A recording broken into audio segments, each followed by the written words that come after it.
My beloved child, today I look upon you with the eyes of the one who has been with you through every season in which you thought you had to endure everything alone. I saw the nights when you stayed silent to hide your sobs, the days when you smiled while inside you felt like a cold room, the times when you gave with your whole heart yet received only uncertainty, absence, and weariness in return. I saw you trying to become more lovable, more agreeable, less demanding, smaller, just so someone would not leave. But my child, I did not create you to live as a soul forever, asking permission to be loved. I did not place my breath within you so that you would shrink before those who do not know how to honor the life I have placed inside you. I have called you by your name, you are mine. Isaiah 4:3-1. Let those words sink deeply into your heart, because before anyone ever chose you or left you, I had already called you my own. There were seasons when you thought you had been left behind. But in truth, I was keeping you from chasing after things that could only break you further. There were delays you once saw as loss, but in my hands, they became time for your soul to be rewritten. I did not merely wipe away your tears. I touched the very source from which those tears were born. I did not merely comfort you in your fear of abandonment. I am uprooting the false belief that you must overextend yourself in order to be worthy of someone staying. I will not only heal the wounds caused by others, I am also teaching you to look at yourself again through my mercy, so that you will no longer condemn yourself for having loved out of emptiness, waited in desperation, and held on to things that did not have the strength to uphold you. The Lord is near to the brokenhearted and saves those who are crushed in spirit. Psalm 34:18. I was near to you in the places you thought were the end, and it was there that I began rebuilding steadiness within you. Now you must hear me clearly. The relationships that are about to enter your life must not be built on the foundation of fear, nor should they be fed by the lack within your heart. You no longer enter love like someone so starved that you will accept any crumb offered to you. You no longer enter friendship, attachment, or companionship with the mindset that you must trade your peace in order to be close to someone. I am placing within you a new standard, not so that you will become harsh, proud, or closed off, but so that you will know how to protect the life I have restored. My standard is not like the standard of the world. The world often teaches people to seek one another in order to fill emptiness, soothe loneliness, prove worth, possess, and control. But in my kingdom, a blessed relationship does not drain two souls dry. It helps both draw nearer to the light, becoming more truthful, freer, and more tender before my presence. Therefore, I place before you three pillars that must not be broken: respect, protection, and freedom from control. Respect is not merely polite words on the outside, but the way someone recognizes the dignity I have placed within you. A person who respects you will not diminish your voice, will not treat your feelings as a burden, will not use silence as punishment, and will not force you to constantly doubt yourself in order to keep them from leaving. Protection does not mean possession. Protection means creating a space where your soul does not always have to be on guard. One who carries my mark will not take advantage of your tenderness in order to manipulate you, but will know how to guard trust as something sacred. And freedom from control means that you do not have to lose yourself in order to be loved. Where the Spirit of the Lord is, there is freedom. 2 Corinthians 3:17. If a relationship makes you increasingly afraid, increasingly small, and increasingly distant from the truth within your own heart, then you must have the courage to bring it into the light. My beloved child, true love does not force you to live in constant tension. True love may correct, may face the truth, and may pass through difficult conversations, but it does not make control its foundation. It does not make you guess another person's every mood in order to avoid being treated coldly. It does not make you apologize for the rightful needs of your soul. It does not require you to abandon my calling in order to fit into someone else's mold. Let all that you do be done in love. 1 Corinthians 16:14 is not merely a beautiful decorative phrase.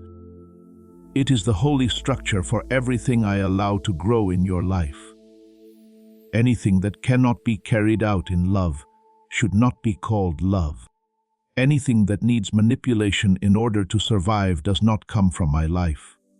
Remember Ruth and Boaz. For that story speaks not only of redemption, but also of dignity protected in the right way. Ruth was a woman who had suffered much loss, who left her homeland and stepped into an unfamiliar field with poor hands and an uncertain future. But when I led her to the field of Boaz, she was not exploited in her vulnerability. Boaz saw her faithfulness, spoke to her with respect, protected her from danger, and opened the way for her to receive grain without having to trade away her dignity. He did not suffocate her with power, did not shame her for her circumstances, but covered her with integrity. Do you see, my child? When I place a relationship in its right season within your life, it will not make you feel as though you must beg to be treated kindly. It will carry the fragrance of safety, respect, and support. I know there are old wounds that will try to tell you that you are asking for too much. They will whisper that as long as someone stays, that is enough. That loneliness is more frightening than being disregarded, that you should endure a little more. Stay silent a little longer. Lower yourself a little further, because perhaps this time everything will be different. But I speak to you with gentleness and solemn truth. Do not let the fear of loneliness lead you back to the place from which I rescued you. Loneliness in my hands can become a place of healing, but a wrong relationship can become the room where your soul is bound again.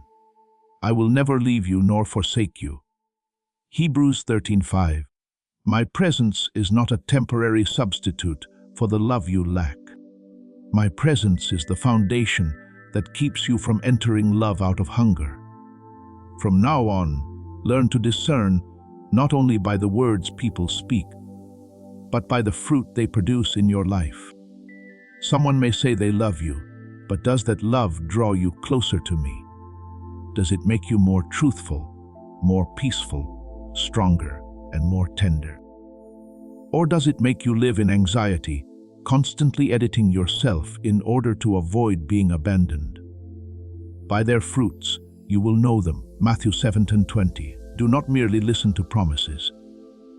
Look at consistency. Do not only look at the emotion at the beginning. Look at how they treat you when things do not go their way. Do not simply trust attraction. Ask whether your soul can rest in the light. My peace will not always be loud, but it will bear witness in the deepest place within you. I did not tell you to close the door of your heart. I do not want you to become suspicious of everyone or build walls so high that no one can come near. I only want you to have a door with wisdom, boundaries with love, and an open heart that does not lose its discernment. You can love without offering yourself up to disrespect. You can forgive without returning to the cycle that wounds you. You can remain tender without allowing yourself to be controlled. You can be alone without believing you have been abandoned. For you are no longer empty as you once were. I have rebuilt the foundation within you. Guard your heart above all else, for from it flow the springs of life. Proverbs 4:23. Guarding your heart does not mean freezing your heart. It means knowing what is worthy to enter your holy place. Therefore, my beloved child, step into the future with a soul that has been reminded of its worth. Do not return to old patterns simply because they are familiar. Do not choose someone's presence if that presence causes you to lose the awareness of my presence within your heart. Do not call control care, do not call coldness a test, and do not call shrinking yourself a holy sacrifice. True sacrifice in love does not destroy dignity, it reveals life. True love does not chain you. It helps you stand more firmly in what I have called you to become. I am preparing cleaner, deeper, and healthier connections for you. Not necessarily loud ones, but ones with a foundation. These connections will not come to rescue you from emptiness, because that part is something I am healing within you. They will come as the resonance of two souls who know how to fear me, respect boundaries, protect vulnerability, and allow one another the freedom to grow in the light. And until that appears, do not fear the silence. Silence in me is not a punishment. It is a room of preparation. I am teaching you to love from fullness, not from lack, to choose from peace, not from panic, to enter connection from stability, not from the need to be proven worthy. My child, keep this written upon your heart. You do not need to beg to be treated with respect. You do not need to trade away your voice in order to remain in someone's life. You do not need to return to the old place simply because the new road has not yet fully appeared. I am with you, and my presence with you makes you strong enough to wait for what is good, clear-sighted enough to recognize what is false, tender enough to love rightly, and free enough to walk away from what does not carry life. From now on, every relationship that is allowed to come near you must pass through my light. Whatever is built on love, respect, protection, and freedom will stand firm. Whatever needs fear, control, and emptiness in order to survive will reveal itself. And you will no longer live as an abandoned soul, but as a beloved child, loved, kept led, and prepared for connections marked by the peace of the kingdom of heaven. My beloved child, I know you have walked through gray places where the boundary between love and possession became blurred, where someone said they cared for you, yet made you afraid to be yourself, where protection was given a beautiful name, but in truth became a cage that made your soul smaller day by day. I saw you trying to explain away the things that hurt you, trying to believe that control was love, trying to see jealousy, coldness, pressure, and restriction as proof that you mattered. But today, I am lighting your eyes again so that you may recognize this. True love never requires you to lose yourself in order to stay. Love that comes from me does not make you tremble before the truth of your own heart. It does not make you hide your voice, your joy, your tears, your dreams, or your light just to satisfy another person. There is no fear in love, but perfect love casts out fear. John 4:18. If a connection makes you live in fear of being punished for honesty, abandoned for having boundaries, or disregarded for having rightful needs, then that connection has not yet reflected the love I desire for you. I do not say this so that you will become closed off, hardened, or suspicious of every heart that draws near to you.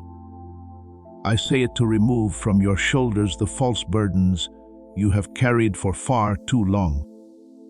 You once thought that in order to be loved, you had to endure a little more, stay silent a little longer, make more room for another person's emotions, and hide your own weariness a little deeper. But my child, love is not self-erasure. When I teach you sacrifice, I do not teach you to let your soul be trampled on. When I teach you forgiveness, I do not command you to return to the old cycle and be wounded in the same way again. When I teach you tenderness, I do not ask you to become someone without boundaries. Guard your heart above all else, for from it flow the springs of life. Proverbs 4:23. Guarding your heart is not selfishness. It is holy obedience to the life I have placed within you. Remember that true care does not need to monitor your soul like a prison guard.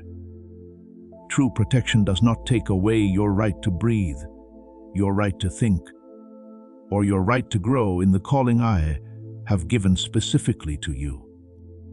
Please know that every seed you plant in this mission will grow into a torch that shines in someone else's darkness. Giving to this work through the link in the description or the pinned comment, whether by buying a coffee, making a donation, or becoming a member of our Ko-Fi community, does not go to a channel. Your actions are supporting a divine mission to save lost souls. Heaven moves through willing voices, but it grows through hearts that are kind. This is what I say over you now. Each gift you give is like a stream of living water that flows into the life of someone who needs healing. Give, and it will be given to you is not just a verse for Jesus. It is a living promise that shapes your future. Allow me to invite you now with a simple act of faith. Come into this moment with purpose, with honesty, and with hope. The money you give today is not a donation. The act of spiritual obedience that lets your heavens open is what opens them. Let go of your seed and see what God brings back into your life. True closeness does not demand that you constantly explain yourself until you are exhausted, constantly prove your loyalty, or constantly censor yourself to avoid anger or a punishing silence. If someone loves you with a healthy love, their presence will not make you fade more and more. It will help you stand more upright in the light. For the love I give does not suffocate. It brings life where the Spirit of the Lord is. There is freedom. 2 Corinthians 3:17.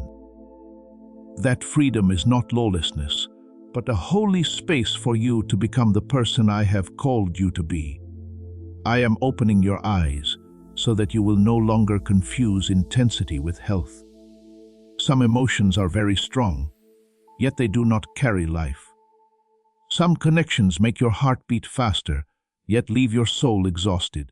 Some words are sweet, but behind them lies the need to possess. Some promises are grand, but they lack small consistencies. Some people want you near them, but do not truly want you to grow in me. Discern by the fruit, not only by the flowers. By their fruits you will know them. Matthew 7:20. Flowers may be beautiful for a season, but fruit reveals the nature of the tree. A relationship that comes from life will produce peace, respect, responsibility, freedom, and maturity. A wrong relationship may intoxicate you at first, but over time it will produce fear, dependence, confusion, and the loss of your voice. Remember Abraham when I called him to leave his homeland, his familiar circle, and the things that had defined his life before. I did not call him out of the old so that he would wander without meaning. I called him into a greater promise. There are times when I also call you to leave familiar relationship patterns. Not because I want you to be lonely, but because I want you to be free enough to receive what is right. If you keep staying in places that make you smaller, it will be difficult for you to step into connections that require you to stand firm in your dignity. Abraham had to leave the old land before he saw the promised land. You also have things within your heart that you must leave behind. The belief that you must beg for love, the habit of enduring control, and the fear that if you set boundaries, you will be abandoned forever. Go from your country, from your kindred to the land that I will show you. Genesis 12:1. That calling is not only geographical. It is also a calling out of every familiar place that no longer contains life. I know there is still a part within you that fears that if you do not lower yourself, you will lose someone. But I speak to you with tenderness.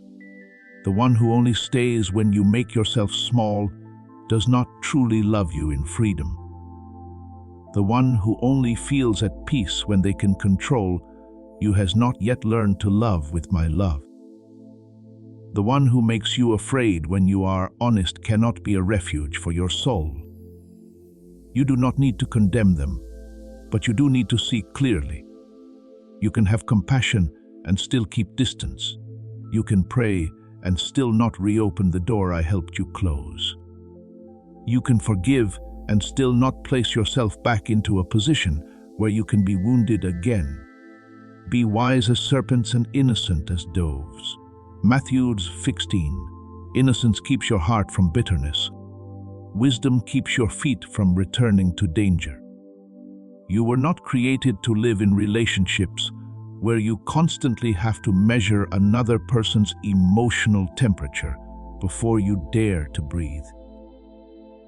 You were not created to exist like a shadow beside someone who does not know how to honor the light within you.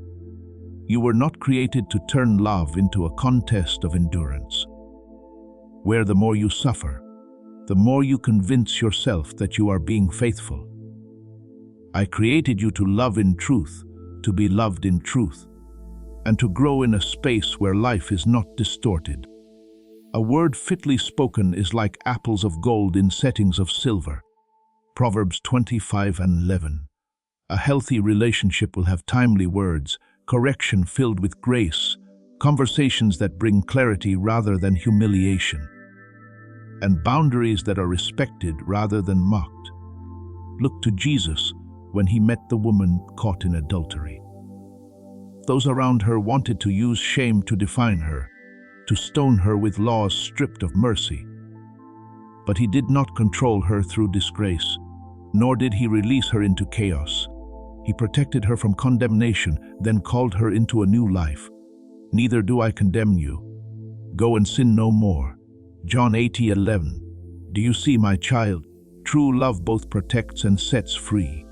It carries both mercy and holiness. It preserves dignity while inviting growth.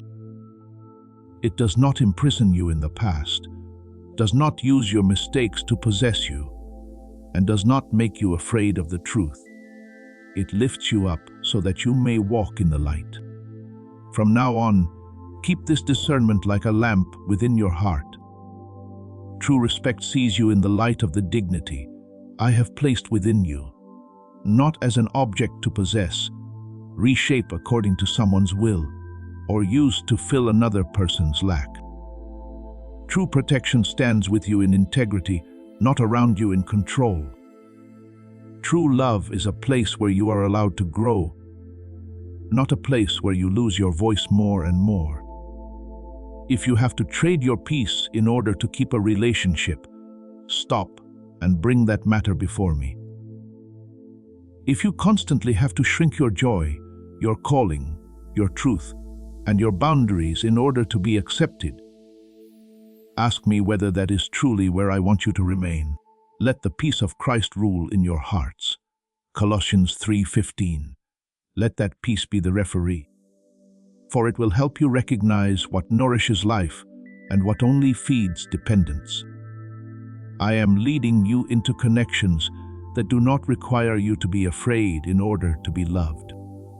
Those connections may not arrive with noise or overwhelming attraction, but they will have a clean foundation. There you will be able to speak the truth without being punished with silence. You will be able to set boundaries without being called selfish. You will be able to be weak without being exploited. You will be able to be strong without being treated as a threat. You will be able to grow without the person beside you feeling the need to pull you down. That is the mark of mature love. It is not afraid of your light because it has not come to possess you, but to walk with you in my presence. And if today you are still learning to believe that you are worthy of such health, let me remind you once more.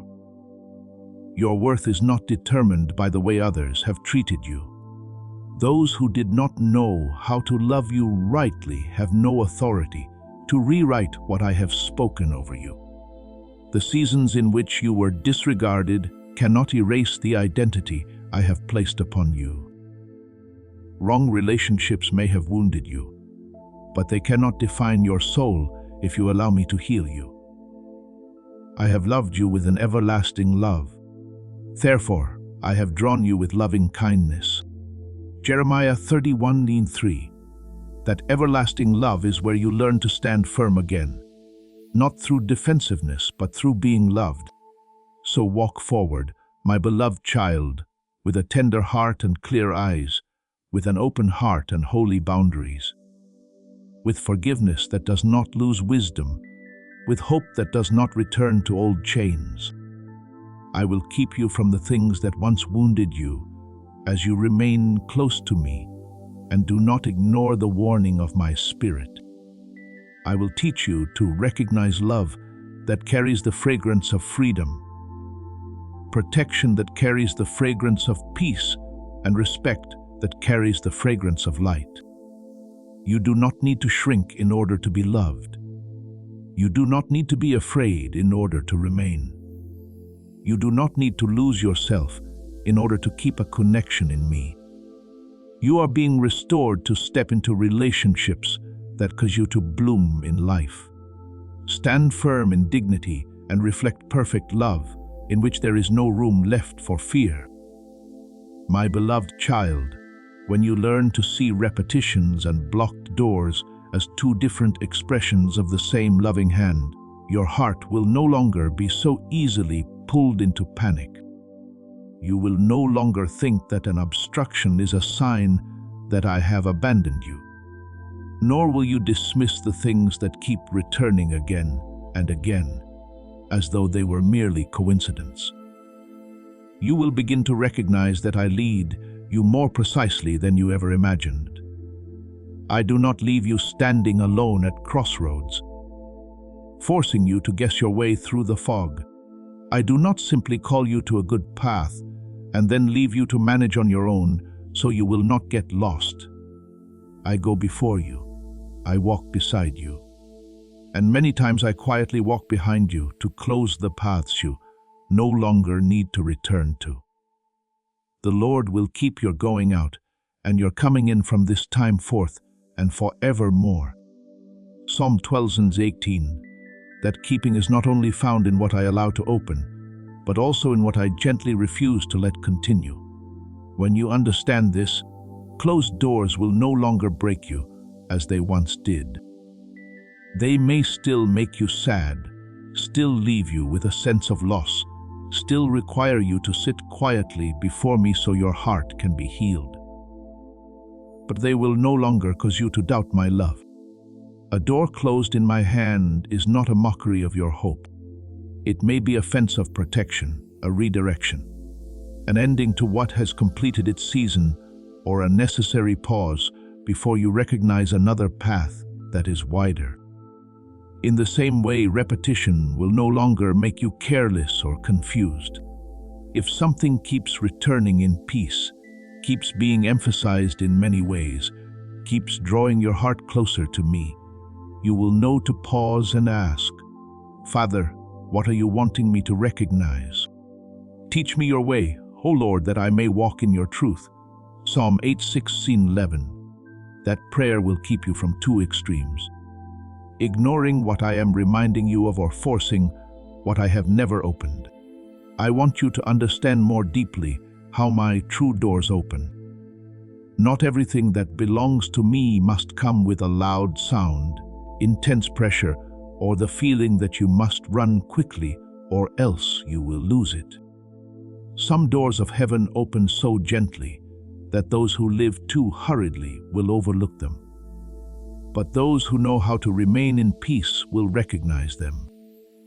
They do not require you to break them down to plead in desperation, or to trade away purity in order to keep them.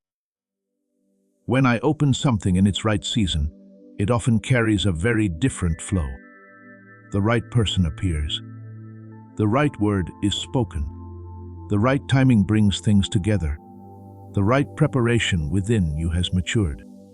And though you still need to obey and take steps forward, your soul is not suffocated by coercion. Behold, I have set before you an open door, which no one is able to shut. Revelation 3:8. What I open does not need you to hold it with fear. You only need to step through it by faith. But you also need discernment, because not every easy thing comes from me, and not every difficult thing is against my will.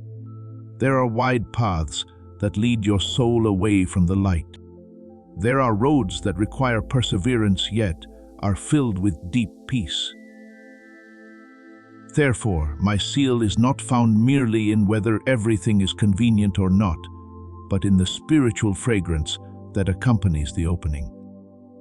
When a door comes from me, it does not make you lose yourself in order to enter. It does not force you to lie, to compete, to lower your dignity, to chase approval, or to live in constant tension in order to keep what I have given. The wisdom that is from above is first pure, then peaceable, gentle, willing to yield, full of mercy and good fruits. James 3:17. Weigh every door by that purity, my child, and you will not be easily deceived by appearances. My beloved child, there were things you once tried to open by your own strength, and the more you tried, the more exhausted your soul became. You knocked, but not with faith. You knocked with fear. You waited, but not in peace. You waited in anxiety, fearing that if that thing did not happen, you would no longer be loved, no longer have value, no longer have a future. I do not condemn you for having been that way. I know the deep places of lack that caused you to hold on so tightly. But now I am teaching you another way. Whatever comes from me will not require you to lose your rest in me. Blessed is the man who trusts in the Lord and whose hope is the Lord. Jeremiah 17:7. The one who places trust in me can faithfully do their part, but does not need to turn themselves into the one who holds the entire universe from falling apart.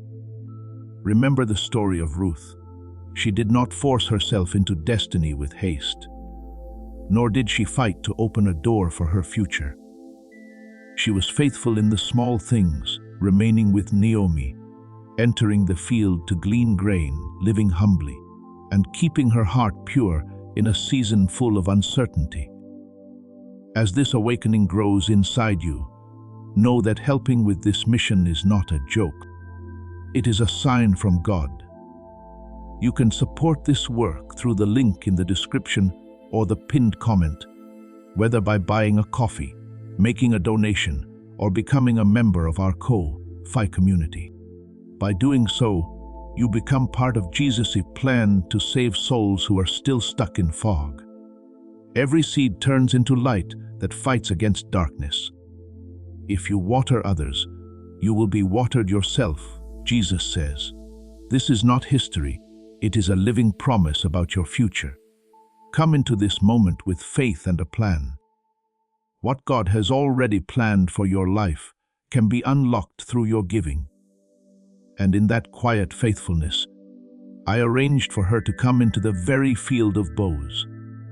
She happened to come to the part of the field belonging to Boaz, Ruth 2:3. But in my hand, what appeared to be happenstance was guidance hidden beneath the appearance of the ordinary. The door did not open with the sound of a trumpet, but through a morning of gleaning. It did not come because Ruth broke through every barrier, but because she walked in faithfulness. And I caused the right person to see the right thing at the right time. In the same way, I can open things for you in very natural ways. A conversation that was never planned becomes a turning point. An introduction arrives at the right moment. peace appears where you thought you would feel anxious. An opportunity finds you without requiring you to over-promote yourself. An idea that had been asleep is suddenly confirmed by someone else. A small door opens, then leads to a wider path. Do not despise ordinary things simply because they do not look miraculous. I often hide the miraculous within the ordinary so that the proud overlook it, but the humble recognize it. The steps of a good man are ordered by the Lord. Psalm 37:23. It is not only the great steps that I order, even the small steps, the seemingly secondary steps, the steps taken in everyday life, can be part of the map of my grace. When a door opens from me, it often comes with a quiet harmony between timing, people, and the preparation within you. If it had opened earlier, you might not have been steady enough to enter. If it had opened later, you might have grown weary from waiting. But I know the rhythm. I know when the seed has cracked open, when the roots have taken hold deeply enough, when your heart has become soft enough, when humility has grown deep enough, and when you can receive a blessing without turning it into an idol. He has made everything beautiful in its time. Ecclesiastes 3:11. My timing is beautiful, not only because of what happens, but because you have been prepared to carry it without losing your soul. Therefore, do not confuse peace with passivity. When I open a door, you still need to step forward. When I give an opportunity, you still need to be faithful. When I place the right people on your path, you still need humility, clarity, and truthfulness. But walking through my door is different from breaking a door open by your own strength. One is born from obedience. The other is born from fear of missing out. One may require effort, but it does not darken your soul. The other makes you move further away from peace the harder you try. My yoke is easy, and my burden is light. Matthew 11:30. The burden I give is not always light in the sense that it carries no responsibility, but it is light because grace upholds you as you carry it. I want you to look back over your journey and recognize my hand in both what opened and what closed. There were things you once wept over because you could not keep them, but later you will give thanks because I did not allow them to keep you. There were doors you once thought were too small, but when you stepped through them, you saw that they led you into a place wider than your heart had expected. There were repetitions you once ignored, yet they were the bells I used to awaken you. There were obstructions you once resisted, yet they were walls of mercy protecting you from a painful detour. We know that all things work together for good to those who love God. Romans 8:28. I am not saying all things are pleasant, but I have the authority to make all things serve my redemptive and guiding purpose. My beloved child, let peace stand as the gatekeeper of your heart. When something opens but brings chaos, striving, fear, and the loss of purity with it, slow down when something opens gently, clearly, and at the right time, drawing you closer to me, enlarging your heart in humility and responsibility. Pray and then step forward. When something closes, do not immediately conclude that you have failed. Ask me what is being protected, what is being redirected, what has completed its season, and what is being prepared ahead. Trust in the Lord with all your heart, and lean not on your own understanding. In all your ways acknowledge him, and he shall direct your paths. Proverbs 3:5-6. To acknowledge me in all things is to learn to see me both in the sound of a door opening and in the silence of a door closing. I do not want you to live as someone who must rescue their own life by their own strength. I want you to live as one who is led, kept, prepared, and loved. I do not only open the way for you, I also keep you from wandering away from that way. I do not only place a door before you. I also make your heart clear enough to recognize which door is mine and which path belongs to haste. I do not only give opportunity. I also give peace so that you may know how to enter that opportunity without losing yourself. Therefore, slow down when needed. Listen more deeply. Look at what opens with humility and look at what closes with trust. And there will come a time when you look back and see that not one detail in my hand was wasted. The repetitions awakened you. The closed doors protected you.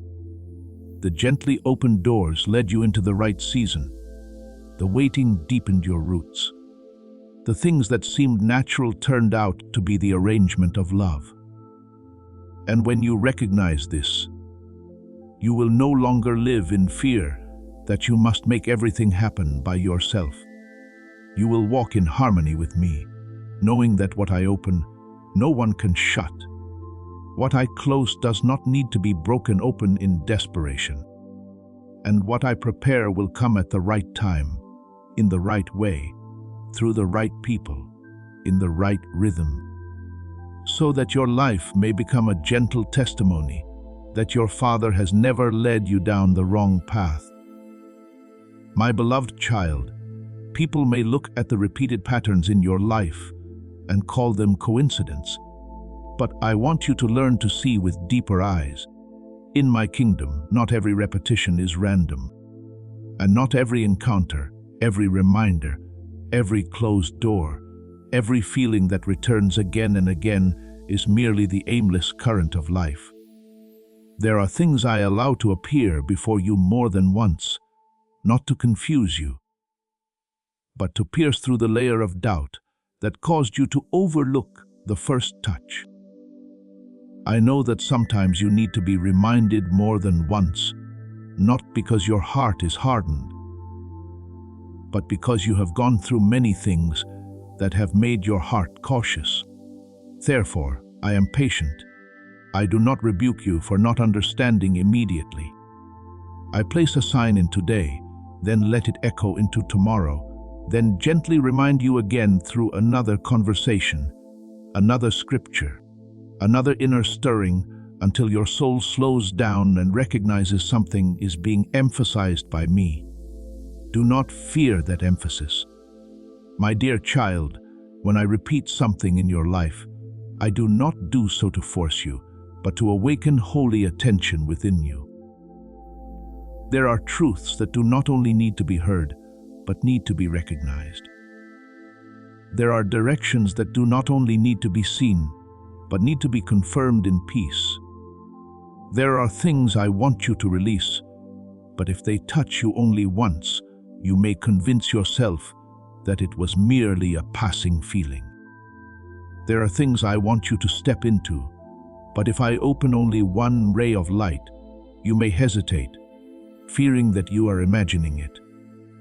Therefore, I allow the same current to return like steady waves touching the shore, not destroying the sand, but awakening it to the presence of the vast sea. By the mouth of 2 or 3 witnesses, every word shall be established. 2 Corinthians 13:20. When I can use that principle of confirmation, not only through the words of others, but also through the holy rhythm of repetition in your journey. Remember the people of Israel in the wilderness. I did not give them one single sign and then leave them to guess the rest of the way by themselves. I went before them by a pillar of cloud by day and a pillar of fire by night, so they would know when to move, when to stop, and when to wait. The Lord went before them by day in a pillar of cloud to lead the way, and by night in a pillar of fire to give them light. Exodus 13:21. Do you see? My guidance is not a cold idea, but a living presence. The pillar of cloud did not appear only once to impress them. It remained with them, repeating the rhythm of moving and stopping and moving until the people learned that they were not to be led by their own haste, nor by a map drawn by fear, but by my rhythm. it is the same with you. There are things I'm repeating in your life to teach you to follow my presence, not your assumptions. A certain phrase keeps returning to your heart.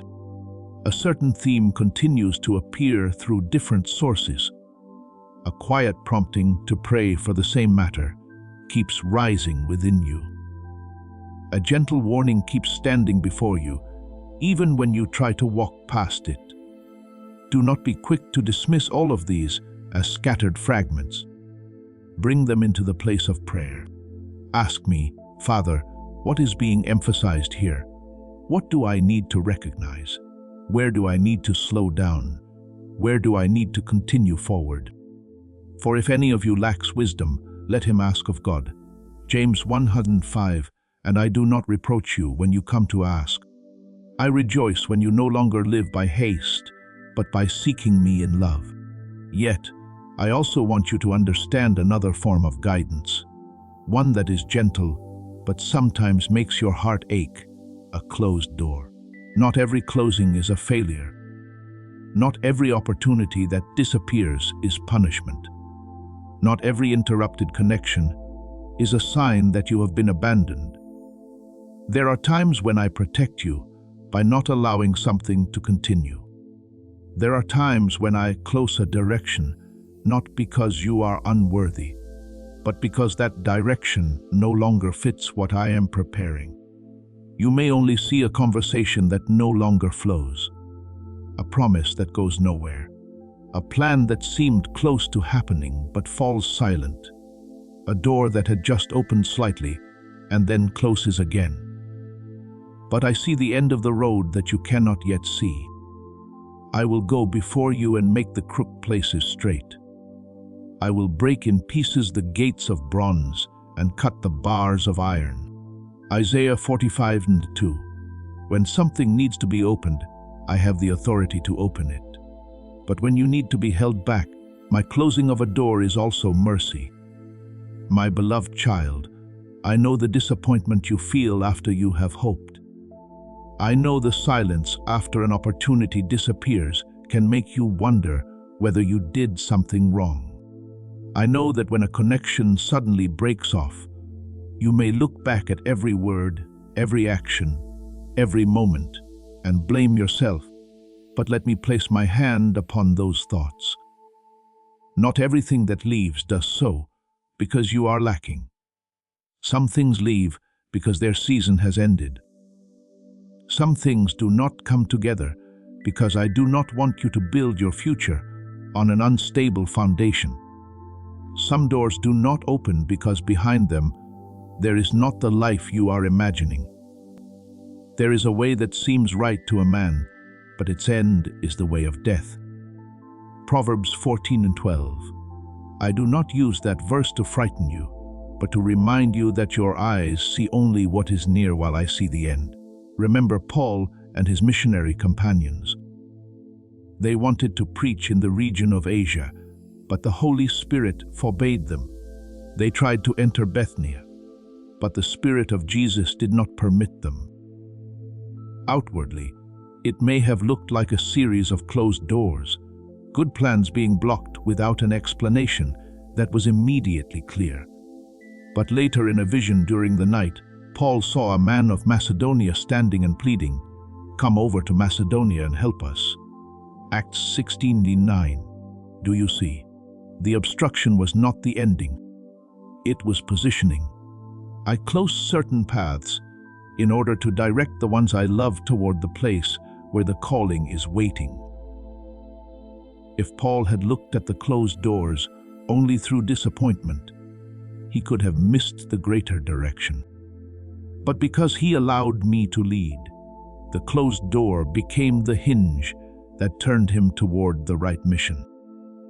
Therefore, when something can no longer continue, do not rush to force it back to life, just because you became attached to your first hope.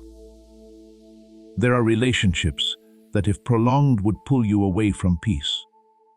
There are opportunities that, if you grasp them, would drain the purity I am building within you. You are about to enter your divine future. Remember that this message does not end with you. People can use your breakthrough to get where they need to go. Through the link in the description or the pinned comment, whether by buying a coffee, making a donation, or becoming a member of our Fi community, you can help this mission. By doing so, you are sowing into the awakening, deliverance, and restoration of souls who are still trapped in darkness. This is not poetry when Jesus says, "Give, and heaven will open over you." Every seed you plant turns into oil for your destiny, fire for your calling, and safety for your family. Now is your time, my child. Have faith, and as you do, watch God multiply what you let go of. There are paths that look bright, but would require you to trade away obedience. When I close a door, I do not need to explain everything immediately, but I always act from love. He who opens and no one shuts, and shuts and no one opens. Revelation 3:7. If I have closed it, you do not need to stand there pounding on the door until your heart is exhausted. Bow your head. Breathe deeply in me and trust that the hand that closed that door is also holding yours. But I also want you to be wise. Not every difficulty is a sign that you must stop. And not every closed door means the promise has died. Sometimes delay is training. Sometimes an obstacle is a testing of faith. Sometimes I want you to persevere in prayer and keep knocking. Therefore, you need to remain close to me in order to discern. A door I close often carries a deep loss of peace when you try to open it by your own strength. While a trial I allow often still has a thread of peace, drawing you onward in obedience. Let the peace of Christ rule in your hearts. Colossians 3:15, let that peace be the referee. Not temporary emotion, not pride, not fear of missing out, and not the pressure of other people. When I repeat a sign, I am emphasizing something. When I close a door, I am protecting or redirecting. When I keep you waiting, I am preparing you. When I cause an opportunity to gradually fall silent, I may be saving you from a louder noise later on. When I allow a connection to move away, I may be creating space for healing or for the right people to enter in their proper season. Do not measure my kindness by whether you receive what you want immediately. Measure it by my faithfulness through every time. I have not allowed you to wander too far. The Lord will keep your going out and your coming in from this time forth and forevermore. Psalm 12:18. I keep you not only through what I give, but also through what I do not permit. My beloved child, learn to look at coincidences and closed doors with a softer heart. Do not become superstitious, but do not become hardened either. Do not panic, but do not dismiss them lightly. Bring everything before me, so that what comes from me may shine more clearly. What comes from emotion may settle down, and what comes from fear may be healed. I do not want you to live by guesswork, but in companionship with me. You do not need to understand every arrangement in order to trust that I am going before you. The pillar of cloud still moves at the right time. The pillar of fire still gives light in the night. And your Father still knows the way through the wilderness. Therefore, if the same reminder keeps returning, listen. If the same warning keeps standing within your heart, pray. If a door closes with deep peace, even though you feel sorrow, release it into my hands. If something is blocked again and again, ask me whether I am protecting you from what you have not yet seen. I am not turning your life into a scattered chain of random events. I am weaving, leading, reminding, keeping, closing, opening, and preparing. And when you look back, you will see that even the moments you thought were losses were used by me as fences of love to bring you out of a narrow path and lead you into a road wider, brighter, and more aligned with what I had ordained for your soul from the beginning.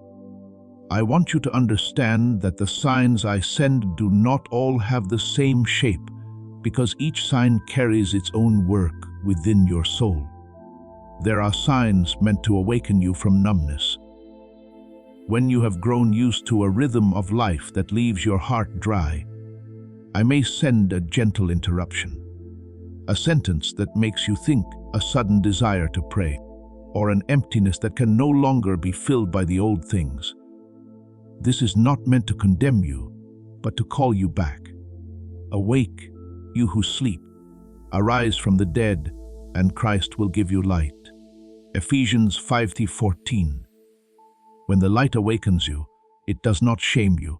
It brings you out of the fog that made you forget where you belong. There are also signs meant to adjust you. Sometimes you are not entirely on the wrong path, but your inner rhythm has moved away from peace. You are still doing the right work, but doing it with an anxious spirit. You are still serving, but serving out of weariness and a longing to be recognized. You are still pursuing something good, but you have begun to hold it so tightly that you forget to ask me. In those moments, I do not necessarily close the door in front of you right away. I realign the motive within your heart. I cause you to realize that you need to slow down, return, and place that matter on the altar once again. Commit your way to the Lord. Trust also in Him, and He shall bring it to pass. Psalm 37:5.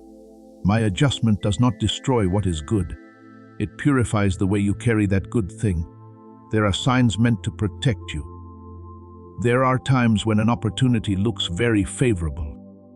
An invitation sounds reasonable, or a connection seems full of promise, yet your heart cannot rest. Do not be quick to call that warning negativity. If you bring it into prayer, and it still remains like a gentle red light, honor what I am allowing you to perceive. I can see what you cannot yet see. I can know the end of the road when you have only seen the first gate. The Lord shall preserve you from all evil. He shall preserve your soul. Psalm 121:7.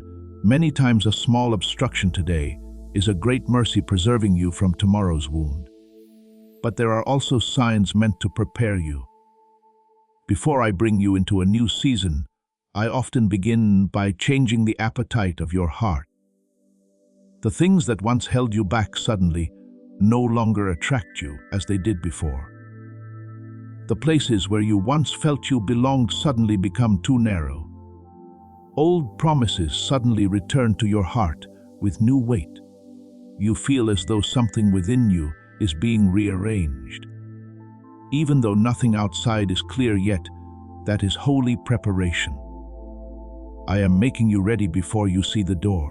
As Joshua commanded the people, sanctify yourselves, for tomorrow the Lord will do wonders among you. Joshua 3:5. The tomorrow of miracles often begins with the sanctification of today. Remember Philip in the book of Acts. He was in the midst of a revival in Samaria, where many people were being touched and joy was spreading widely. But an angel of the Lord told him to rise and go toward the south down the desert road from Jerusalem to Gaza outwardly.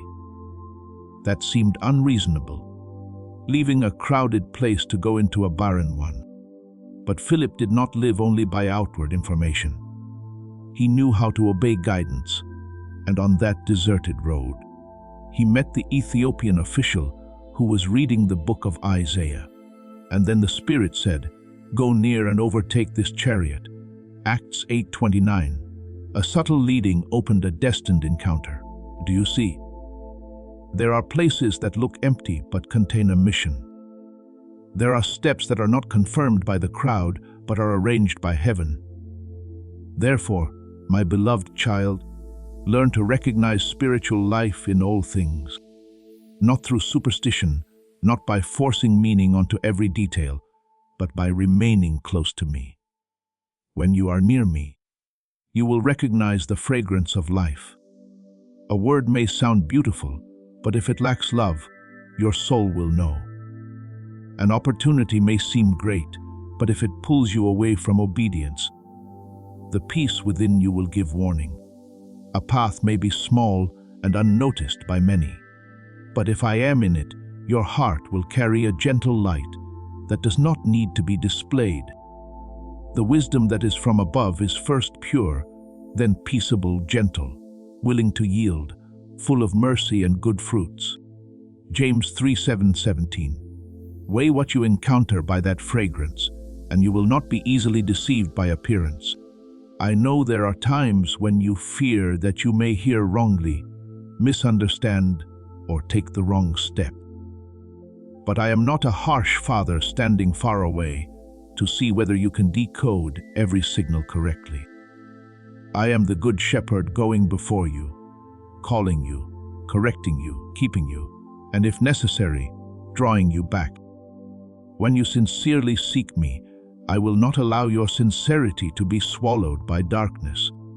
If any of you lacks wisdom, let him ask of God, who gives to all liberally and without reproach, and it will be given to him. James 1:5. Therefore, when you are unsure, ask me. When your heart feels unsettled, place it under the word. When you need confirmation, wait in peace instead of running in panic.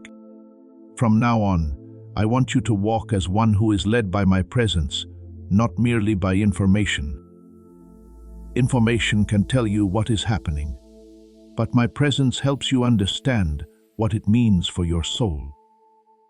Information can point to the surface of an event, but I show you the current beneath it.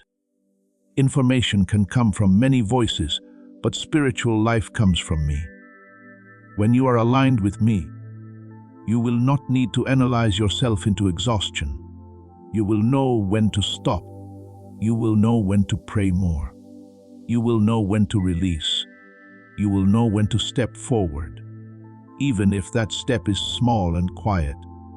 My sheep hear my voice and they follow me. John 10:27. Hearing me is not only recognizing a sound. Hearing me is living in such trust that you are able to follow. My beloved child, no true sign from me is random. If I awaken you, it is because I do not want you to remain asleep in what has already completed its season. If I correct you, it is because I want you to walk in the right rhythm and not drift away from peace. If I protect you, it is because I see what you do not yet see and love you too deeply to let you step into unnecessary harm. If I prepare you, it is because what lies ahead requires a more mature version of you. Let the diversity of the ways I speak and teach you not confuse you, but make you more humble, more intimate with me, and more awake. I am life, and life cannot be confined to one single form. So keep your heart tender, your eyes clear, and your ears open to my peace. Do not live as someone who must decode every sign, but as someone who knows their Father. When you know me, you will recognize me in stillness, in reminders, in obstruction, in open doors, in closed doors, in the prompting to pray, and in the gentle light that shines upon the next step. I am leading you into a new level of maturity, where you no longer seek only the form of a sign, but recognize me in the subtle current of life. And when you walk this way, you will no longer be blind in environments that do not belong to you, nor swept away by every outside voice, but will move in harmony with me, peaceful, awake, discerning, and steady, like a child whose father is holding their hand through every season, appointed in love. My beloved child, I have seen the seasons when you had to live as though every word you spoke needed to be weighed carefully so someone else's expression would not change.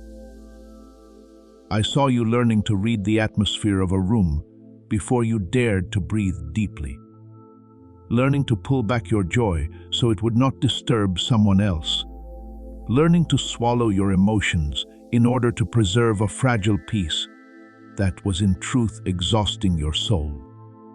There were places where you stayed too long. Not because there was life there, but because you feared that if you spoke the truth, stood upright, or set a boundary, everything would collapse. But my child, a peace maintained by losing yourself is not the peace I give. My peace I give to you. Not as the world gives do I give to you. John 14:27, my peace does not require you to disappear. It gives you enough safety to be present in truth. Today I speak to you with tenderness, yet with clarity. Do not call control love anymore. Do not call surveillance care. Do not call coercion protection. Do not call having to ask permission to be your self-attachment. True love does not lock you in a cage decorated with sweet words. It does not build walls around your soul and then say it is keeping you safe. It does not clip your wings and tell you that flying is dangerous. Love that reflects me does not make you increasingly afraid, small, silent, and dependent. Love that comes from me causes you to grow in the light. Stand more firmly in truth, become softer in mercy, and become freer to be the person I have called you to be. Where the Spirit of the Lord is, there is freedom. 2 Corinthians 3:17. If a place makes you lose more and more spiritual freedom the longer you remain there, you need to bring that place into my light. I did not create you to live in endless caution. Please know that every seed you plant in this mission will grow into a torch that shines in someone else's darkness. Giving to this work through the link in the description or the pinned comment, whether by buying a coffee, making a donation, or becoming a member of our Ko-Fi community, does not go to a channel. Your actions are supporting a divine mission to save lost souls. Heaven moves through willing voices, but it grows through hearts that are kind. This is what I say over you now. Each gift you give is like a stream of living water that flows into the life of someone who needs healing. Give, and it will be given to you, is not just a verse for Jesus. It is a living promise that shapes your future. Allow me to invite you now with a simple act of faith. Come into this moment with purpose, with honesty, and with hope. The money you give today is not a donation. The act of spiritual obedience that lets your heavens open is what opens them. Let go of your seed and see what God brings back into your life. I did not place a voice within you so that you would always hide it beneath the fear of being misunderstood. I did not give you a heart that knows how to love so that you would have to erase yourself for someone to keep you. You can be humble without being subdued by control. You can be gentle without becoming easy to manipulate. You can love deeply without allowing another person to rule your soul through their instability. Remember that for freedom Christ has made us free. Stand firm, therefore, and do not submit again to a yoke of slavery. Galatians 5:1. The freedom I give is not so that you may live selfishly, but so that you do not return to the chains that once suffocated the life within you. Some people will call your boundaries cold because they were used to you having none. Some people will call your honesty a change because they once benefited from your silence. Some people will say you have become harder to approach when in truth you are simply becoming healthier. Do not let those words pull you back into the old mold. A healed soul is not always applauded by the people of the former season. When you no longer allow yourself to be controlled by guilt, by punishing silence, by the fear of abandonment, or by the feeling that you must constantly prove your heart. Certain structures will shake, but what shakes is not always something you are meant to rescue. Some things shake because they were not built on truth. Every plant which my heavenly Father has not planted will be uprooted. Matthew 15:13. I do not uproot to leave you empty. I uproot so that the soil of your heart will have room for what is healthy to grow. Look at the story of Israel leaving Egypt. They had grown so accustomed to chains that when they stood before the journey of freedom, there were times when they remembered Egypt as though it had truly fed them well. But I knew that fullness in slavery was not the destiny of my people.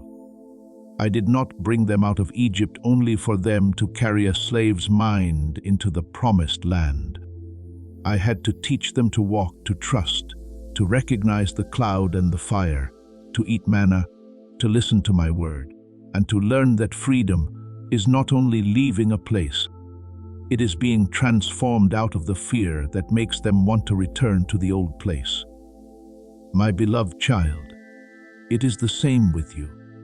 I am not only bringing you out of connections that made you small. I am also healing the part of you that once believed control was normal, that living cautiously was love, and that losing your voice was the price of closeness. True love does not make you guess whether you are loved, depending on another person's mood. True love does not turn silence into punishment, closeness into a reward, or distance into a tool of control. True love can face the truth, talk about wounds and correct what has gone wrong. But it does not suffocate your dignity. It does not make you bow before another person's insecurity as though before an idol. It does not require you to cut away your calling, your joy, your friends, your peace, and your voice in order to prove that you are faithful. Love is patient.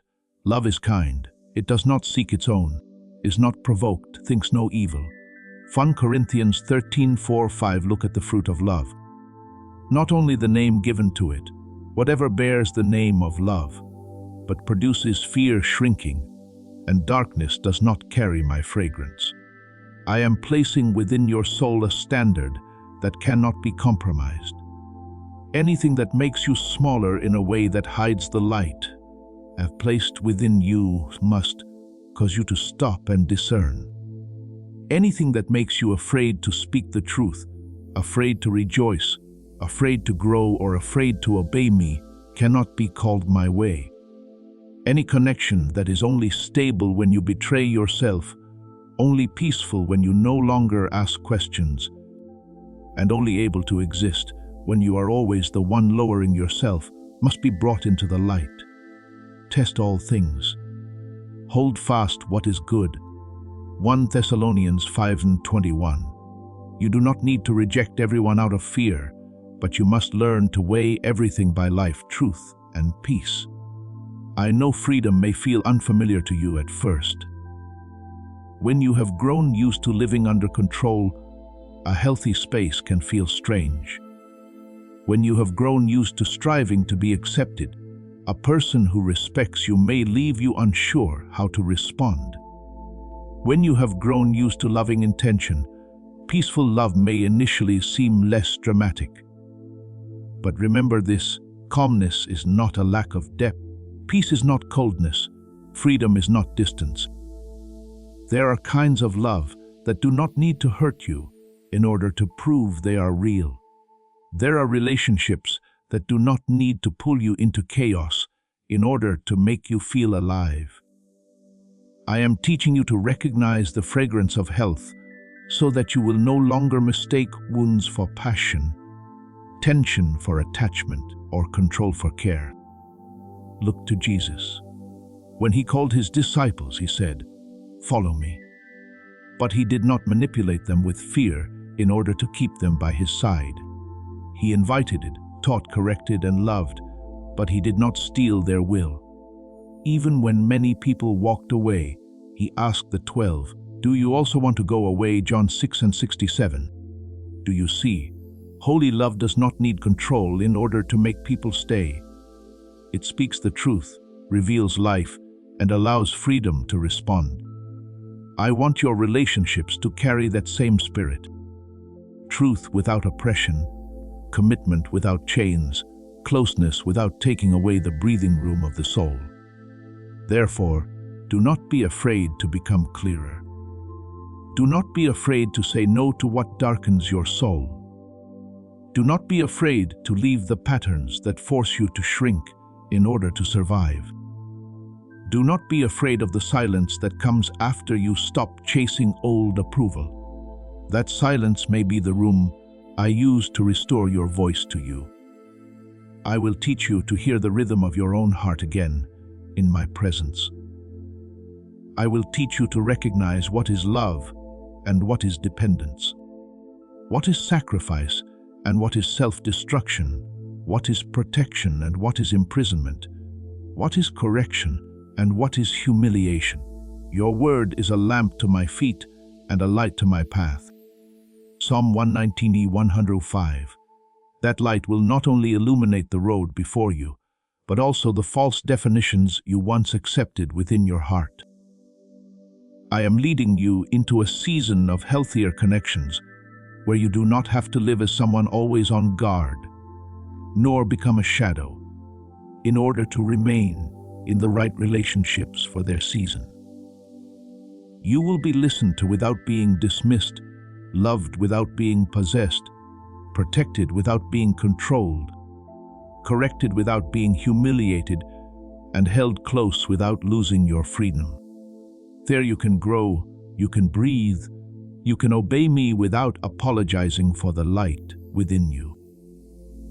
You can love with an open heart, because that love no longer comes from the fear of abandonment, but from the fullness I am restoring within you, my beloved child. Hold this standard like an unfailing lamp within your heart. What comes from me will not clip your wings.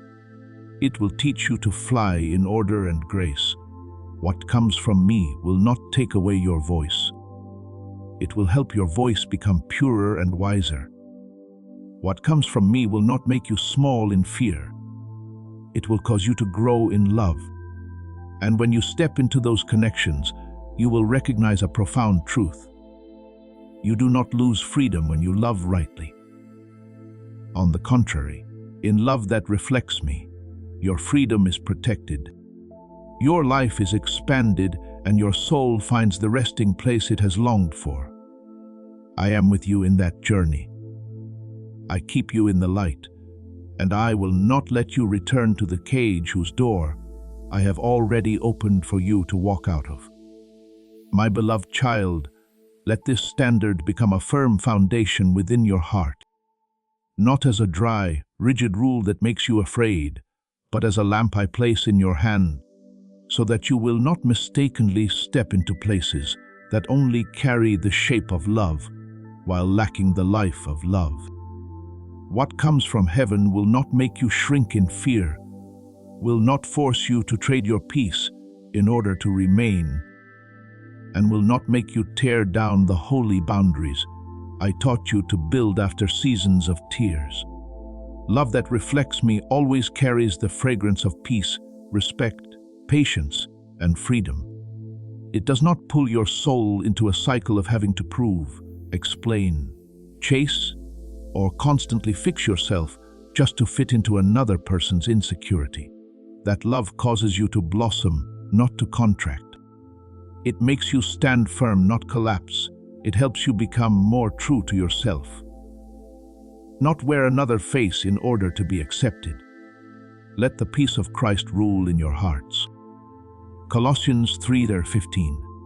For that peace is the gatekeeper I have placed within you to discern what carries life and what merely carries temporary attraction. You need to remember this. Love that comes from me does not move with the rhythm of haste. It does not panic when things must slow down. It does not treat waiting as an enemy, and it does not force everything to take shape immediately in order to prove that it is real. Things that come from fear are often rushed because they are afraid that if they do not grasp something at once, they will lose it. Things that come from lack often pressure and push because they want to fill the emptiness before the soul has time to discern. But what comes from me can be powerful and still calm, clear without being coercive, deep without being chaotic. Whoever believes will not act hastily. Isaiah 28:16. Faith does not slow you down because of weakness. Faith makes you steady because it knows that what I give does not need to be held by the fingernails of panic, but is upheld by my faithful hand. I know you have once been drawn to things that burst forth very quickly. There were words that came like fire, emotions that flooded in like a great wave, and forms of attention that made your heart believe that perhaps at last you had been seen. But not every bright flame is a flame that gives warmth. Some things rise high only to burn out quickly, leaving ashes in the place that was once called hope. True love is not recognized only in the first moment when it makes your heart tremble, but in its ability to remain with truth, grow in patience, and nourish your soul over time. Love is patient. Love is kind. Patience is not enduring toxic harm. It is a healthy steadfastness that does not rush to destroy, does not rush to possess, and does not rush to demand. And what has not yet come into season. The love I am preparing for you will be more like a deep stream than an impulsive blaze. That stream may not impress you at once with loud noise, but it continually nourishes the roots, softens dry ground, and brings life to weary places. When you are in the right flow, your soul will not be pushed into a state of overwhelm, sleeplessness, anxiety, addiction to emotion, or having to guess whether that person will still remain tomorrow. You will not have to live like someone standing at the edge of a cliff, both happy to be pulled close and afraid of being pushed away. Love in the right season may move your heart, but it will not make you lose your center. It may cause you to open your heart, but it will not make you lose your discernment. It may invite you to go deeper, but it will not rob you of your right to breathe in peace. He leads me beside quiet waters. He restores my soul. 2:3. What comes from me will have the power to restore your soul, not continually cause it to fracture. My child, learn to distinguish between intensity and holiness. Intensity can make you think something is important, but holiness is what shows you whether it is healthy. Intensity can sweep you away, but holiness will set you back into order. Intensity can make you want to overlook the small warnings, but holiness teaches you to honor even the gentle signals of peace. There are things that come quickly, speak loudly, promise greatly, touch the old emptiness within you, and then cause you to mistake stimulation for love. But love that comes from me does not feed on the chaos within you. It does not need to throw you off balance in order to prove that it has influence. It may come gently, yet every step is steady. It may grow slowly, yet the more it grows, the purer it becomes. It may not overwhelm you, but it will lead you into rest. Remember Isaac and Rebekah. Not every detail in that story will mirror your journey, but there is something within it that I want you to see when I lead. There is arrangement, there is prayer, there is timing, there is recognition, and there is peace in receiving. Abraham's servant did not chase after the first outward appearance with haste. As this awakening grows inside you, know that helping with this mission is not a joke. It is a sign from God. You can support this work through the link in the description or the pinned comment, whether by buying a coffee, making a donation, or becoming a member of our Ko-Fi community. By doing so, you become part of Jesus' plan to save souls who are still stuck in fog. Every seed turns into light that fights against darkness. If you water others, you will be watered yourself, Jesus says. This is not history. It is a living promise about your future. Come into this moment with faith and a plan. What God has already planned for your life can be unlocked through your giving. He asked for guidance, observed the fruit of kindness, and recognized the sign in the way Rebecca served with generosity. She was not only beautiful outwardly, her heart carried willingness, kindness, and the courage to step into something new. The Lord has led me in the way, Genesis 24:27. Do you see? When I place you into a right connection, it is not built only on a sudden burst of emotion. It is revealed through good fruit, through respect, through confirmation and peace, and through a rhythm that opens without force. Therefore, do not be afraid of slowness. Some things need time to reveal their fruit. Some hearts need time to show their true nature. Some promises need to be tested through consistency. If a connection cannot endure the light of time, then you should be grateful that time helped you see. What comes from me is not afraid of maturity. It is not afraid of honest conversations. It is not afraid of boundaries. It is not afraid of you praying, waiting, observing, and bringing everything into the light. On the contrary, healthy love will honor that process because it does not need to possess you before your soul has had time to recognize. Test the spirits to see whether they are from God. 1 John 4:1. Testing something in the light does not destroy what is true. It only makes what is true become clearer. I want you to understand that peace does not mean the absence of responsibility, and naturalness does not mean there is no need for cultivation. When something right opens, you will still need faithfulness, communication maturity, and the healing of old reactions so that you do not carry the shadow of past wounds into something new. But the difference is that you do not have to do all of it in panic. You do not have to keep it by betraying yourself. You do not have to chase after it just to beg for fragments of certainty. You do not have to turn yourself into someone else in order not to be abandoned. My yoke is easy and my burden is light. Matthew 11:30. The burden of true love may carry responsibility, but it carries no chains. It may carry commitment, but not suffocation. It may require cultivation, but fear does not rule over it.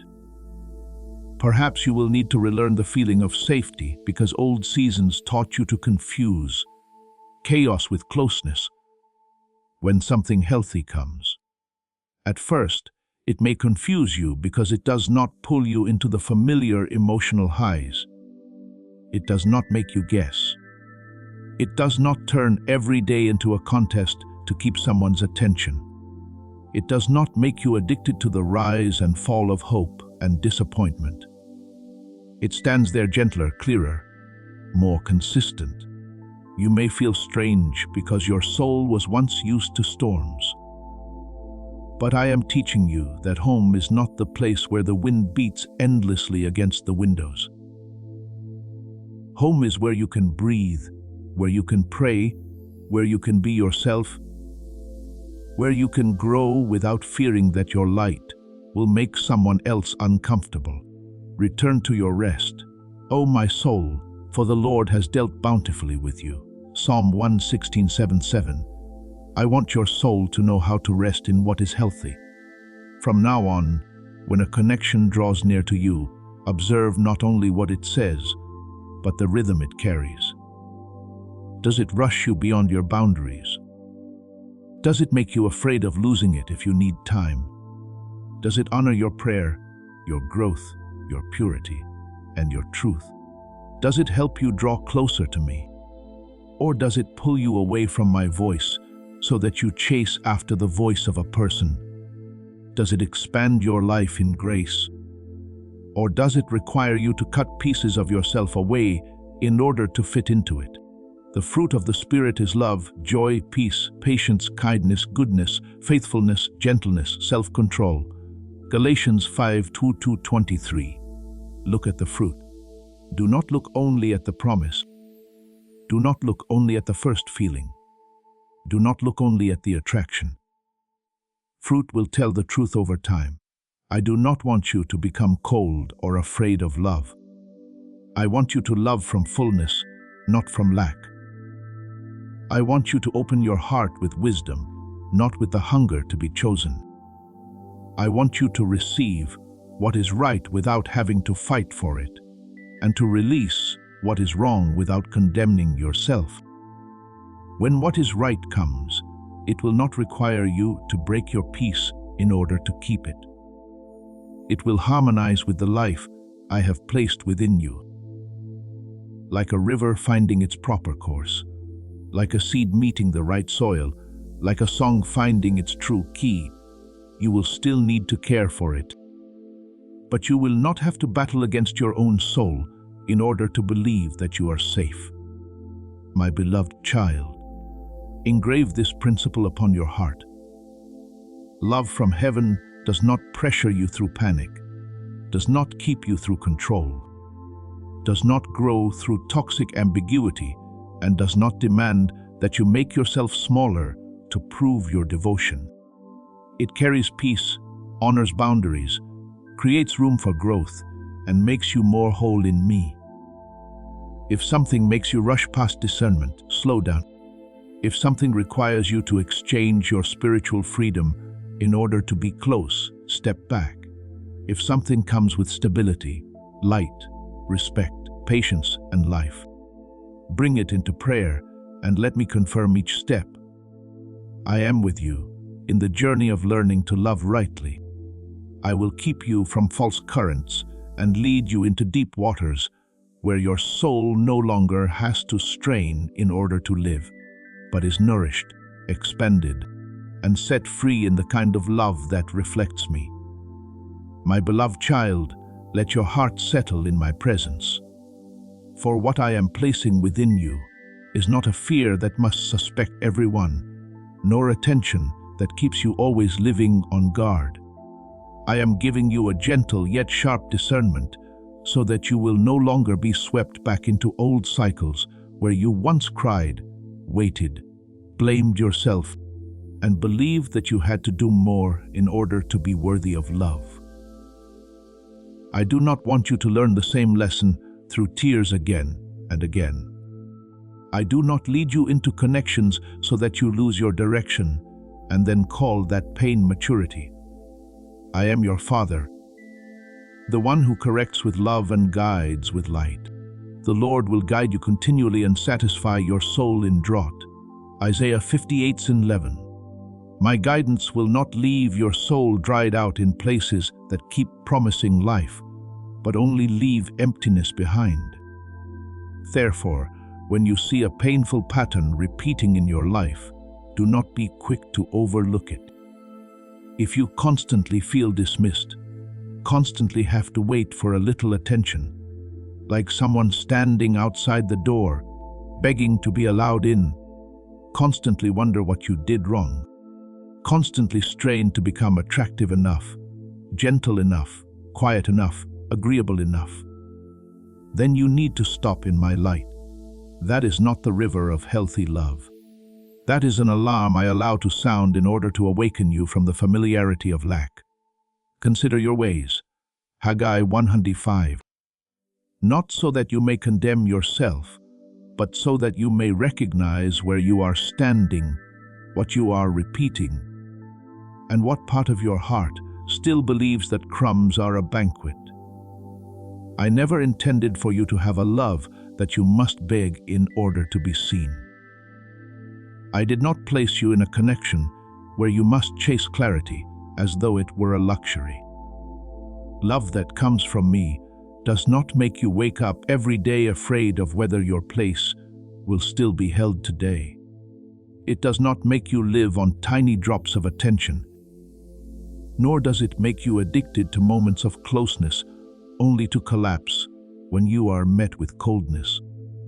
True love does not turn your worth into something that must be negotiated day by day. I have loved you with an everlasting love. Therefore, with loving kindness, I have drawn you. Jeremiah 31:3. When you are drawn by my love, you no longer have to chase after places that only know how to pull you through instability. Remember Hagar in the wilderness.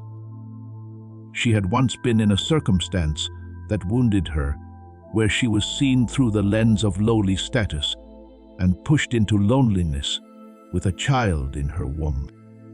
But I met her in the desert, not to ignore her tears, but to name her pain and reveal that I saw her. She called me the God who sees me. Genesis 16:13. My beloved child, I also see you in the places where you once felt invisible. I saw every time you waited for a message, a confirmation, a gentle gesture, a sign that you still mattered.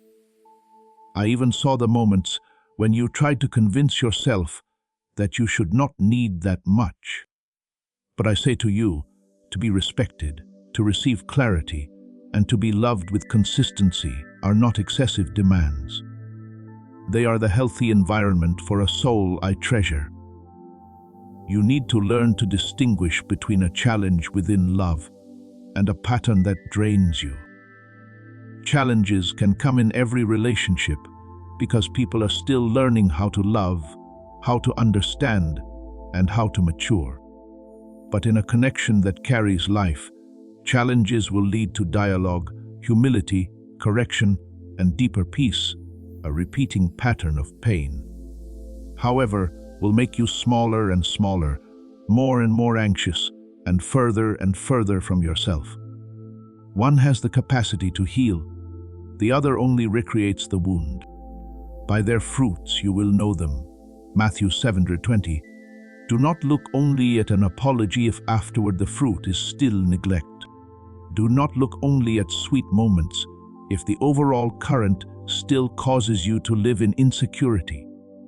Do not listen only to promises about the future if the present continually denies your dignity.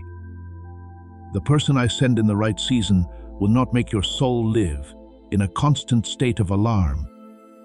They may not be perfect, but they will have the honesty to learn how to love rightly. They will not use ambiguity to keep you within reach, silence to punish you, or inconsistency to make you cling more tightly. They will not need to make you doubt your worth in order to feel powerful. Love that reflects me does not rule through instability. It cares through consistency.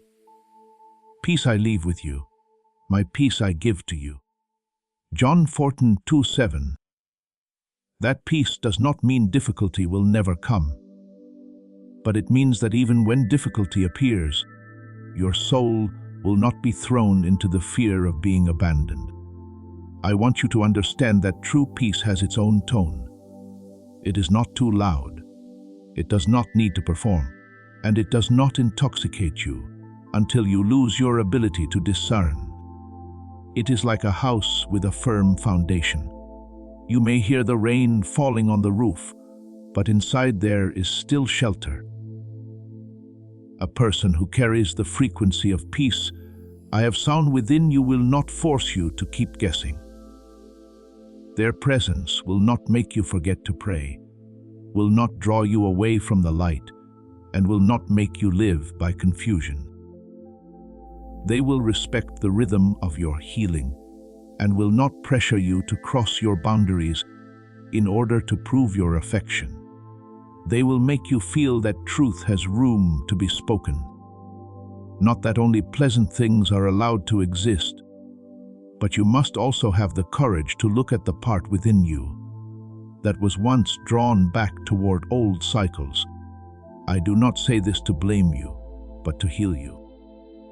Perhaps there is still a child within you who once believed that love meant waiting, striving, enduring, and fighting for a little presence from people who were not willing to remain fully. Perhaps you became so used to inconsistency that when you encounter peace, it feels unfamiliar, and when you encounter chaos, you mistake it for the familiarity of love.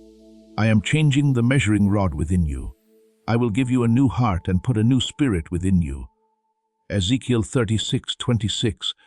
That new heart will no longer call chains attachment, will no longer call hunger passion, and will no longer call being overlooked humility.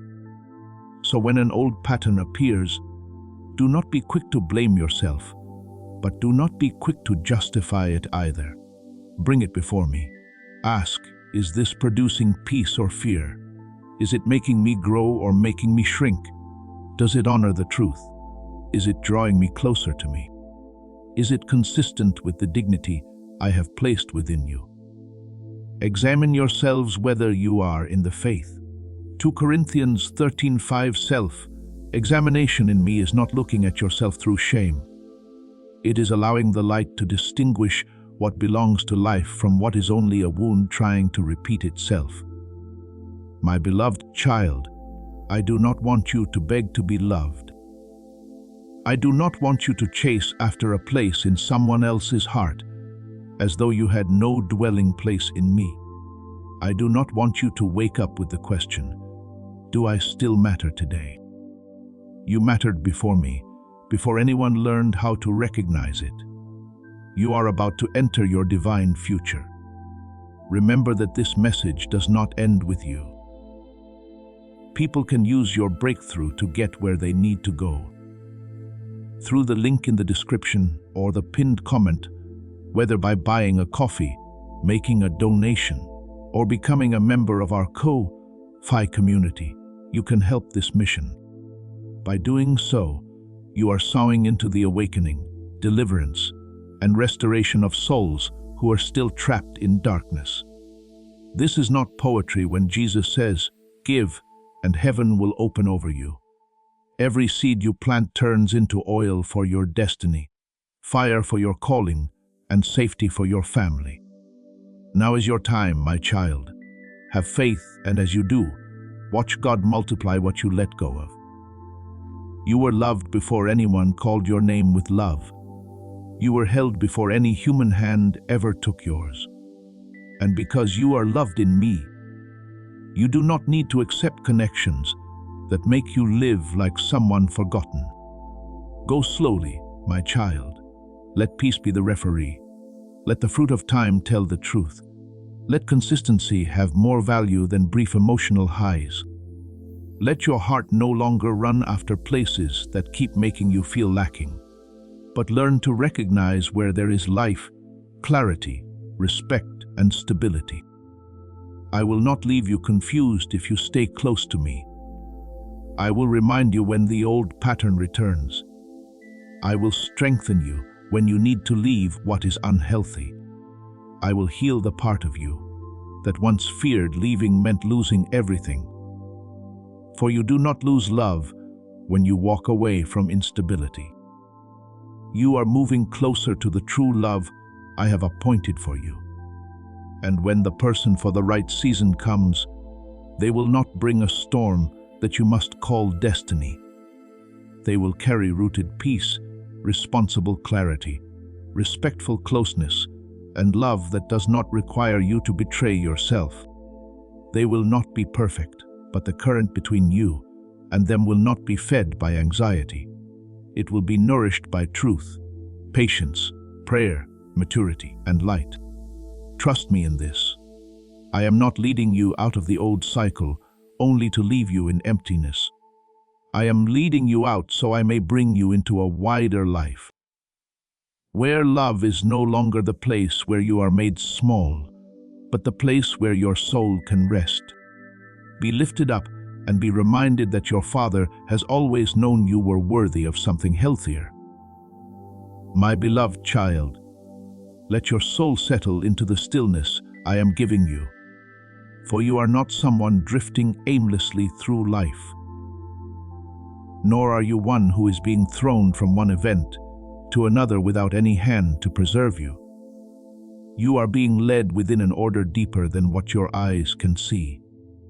Every small shift within your heart, every subtle sense that causes you to pause, every person who moves away, every door that closes, every timely nearness, every quiet space where it seems as though nothing is happening, all of it is contributing to a greater work. I am re-establishing your identity in the new chapter I have prepared. You may not yet see the whole map, but I see the beginning, the middle, and the destination. The Lord makes firm the steps of the one who delights in him. Psalm 37:23. Therefore, you do not need to panic while the journey is still unfolding. What you need is to remain in my hand, for that hand has never led you down the wrong path. I want you to understand that there are seasons in your life that are not only seasons of comfort, but seasons of being named anew. There are times when I do not merely wipe away your tears, but also remove from you the names that pain once placed upon you. You were once called by your failures, by abandonment, by judgments, by the times you were overlooked, by memories that made you believe you were only someone who survived wounds. But I do not call you by the things that hurt you. I call you by what I placed within you, before you even knew how to name yourself. I have called you by your name, you are mine. Isaiah 4:3-1. When I call your name, the past no longer has the same authority to define you. Because the voice of the one who created you is always deeper than the voice of the seasons that shattered you. Therefore, as I engrave your name into the future, I am opening. A quiet yet very real sign will begin to appear. The things that once had the power to make you collapse will gradually lose their weight within your heart. You will realize that the same words that once made you lose sleep now only touch you lightly and pass by. The same memory that once reopened a wound will no longer pull you back into that painful room as it once did.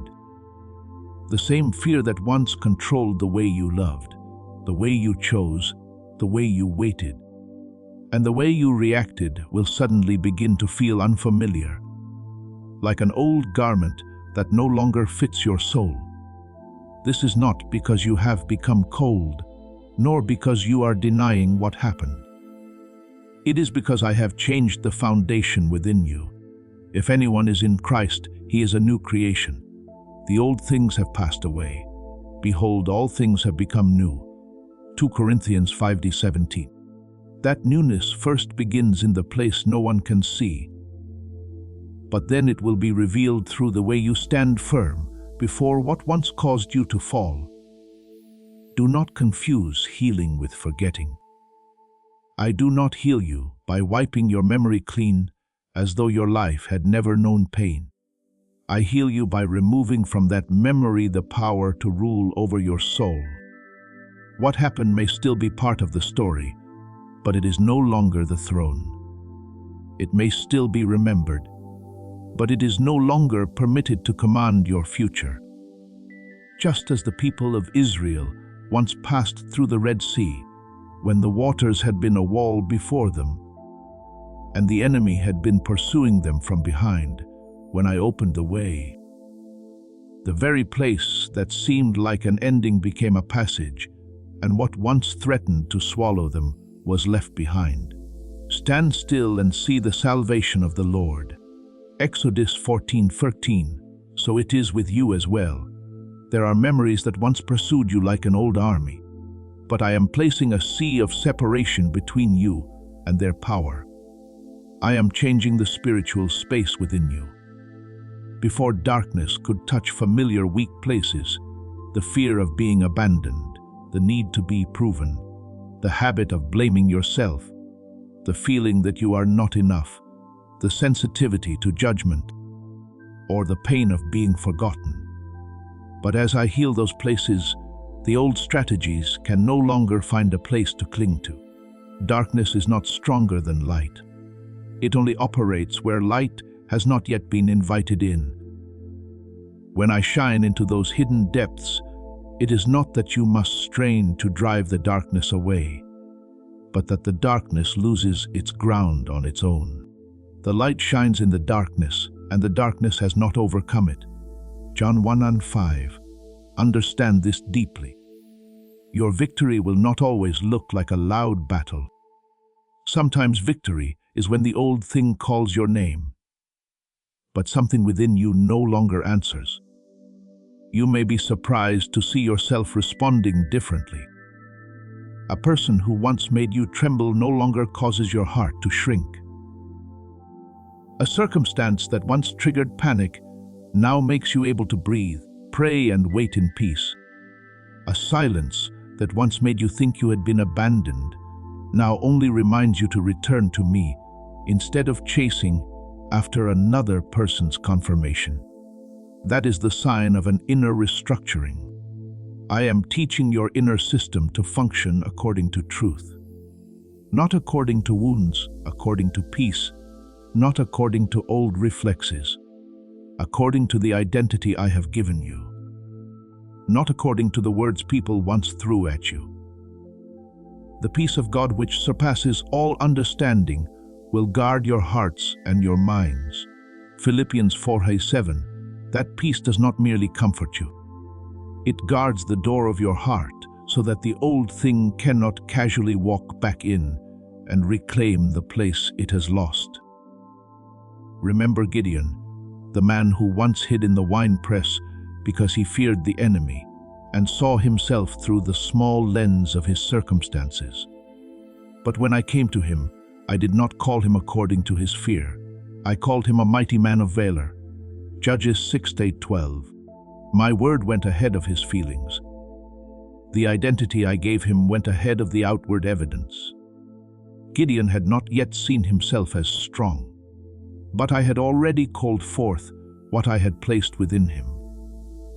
My beloved child, I am doing the same with you.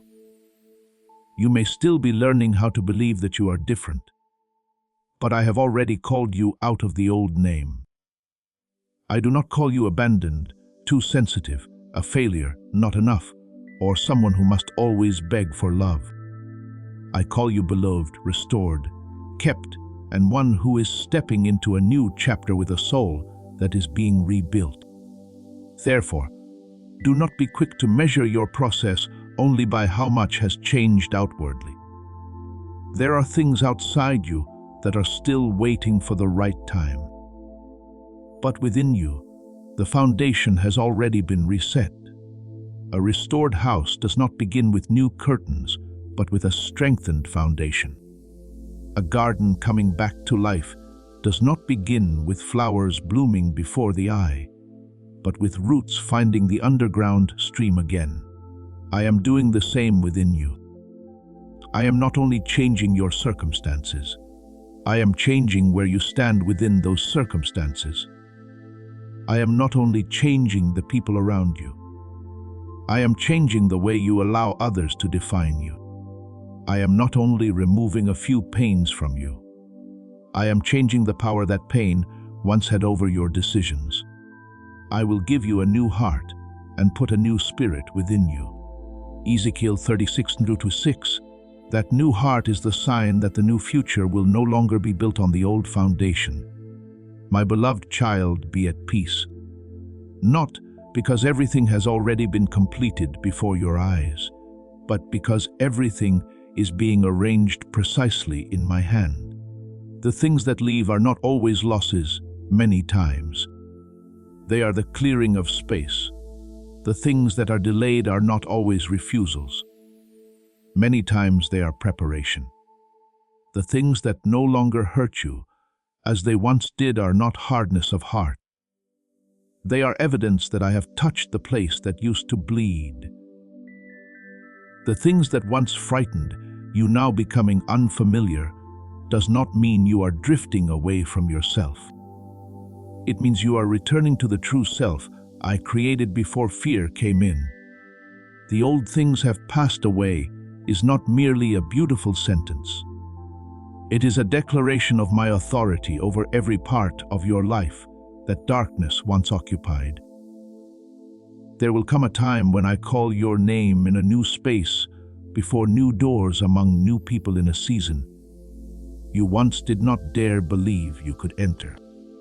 And when that day comes, you will look back on today's very small steps with grateful eyes. You will understand why I closed certain paths, why I made you more sensitive to certain signs, why I caused old things to lose their sweetness, and why I taught you not to respond the way you once did.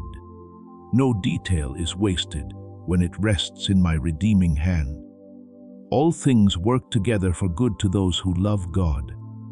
Romans 8:28. I do not call all things pleasant, but I have the authority to make all things serve your growth, healing, and new identity.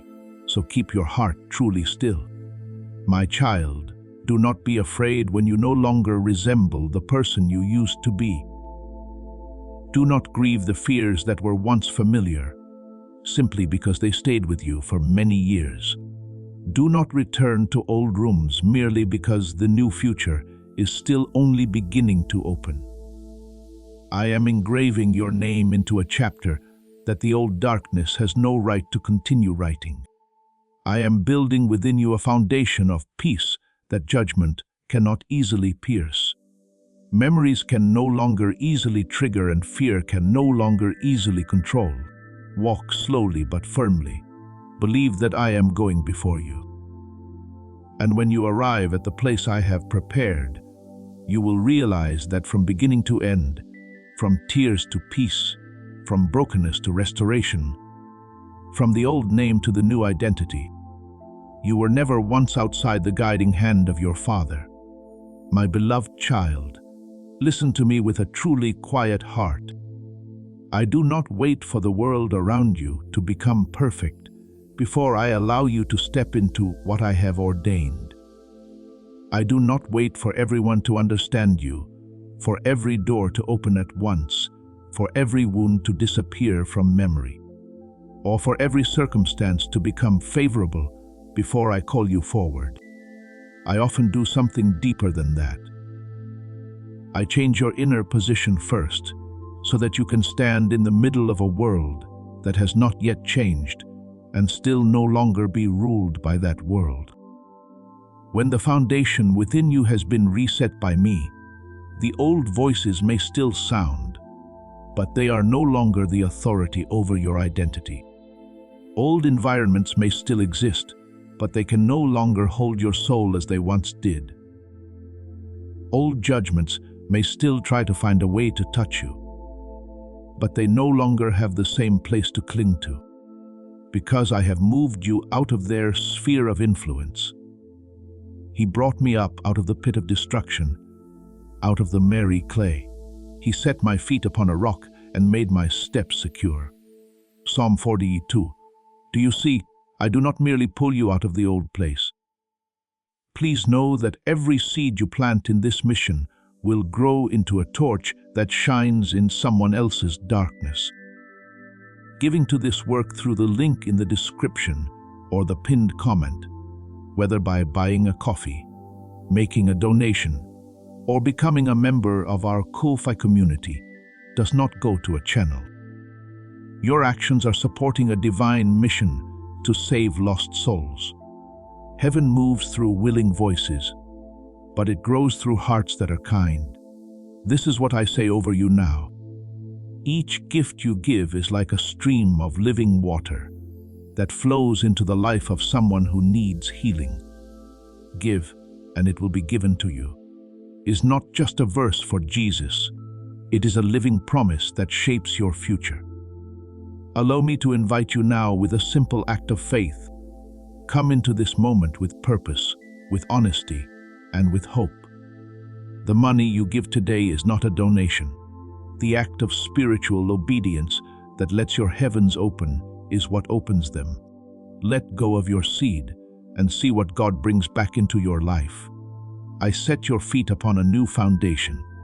Therefore, do not measure your progress only by how much the outside has changed. There are seasons when the outside still looks like yesterday, but inwardly, you are no longer the person you were yesterday.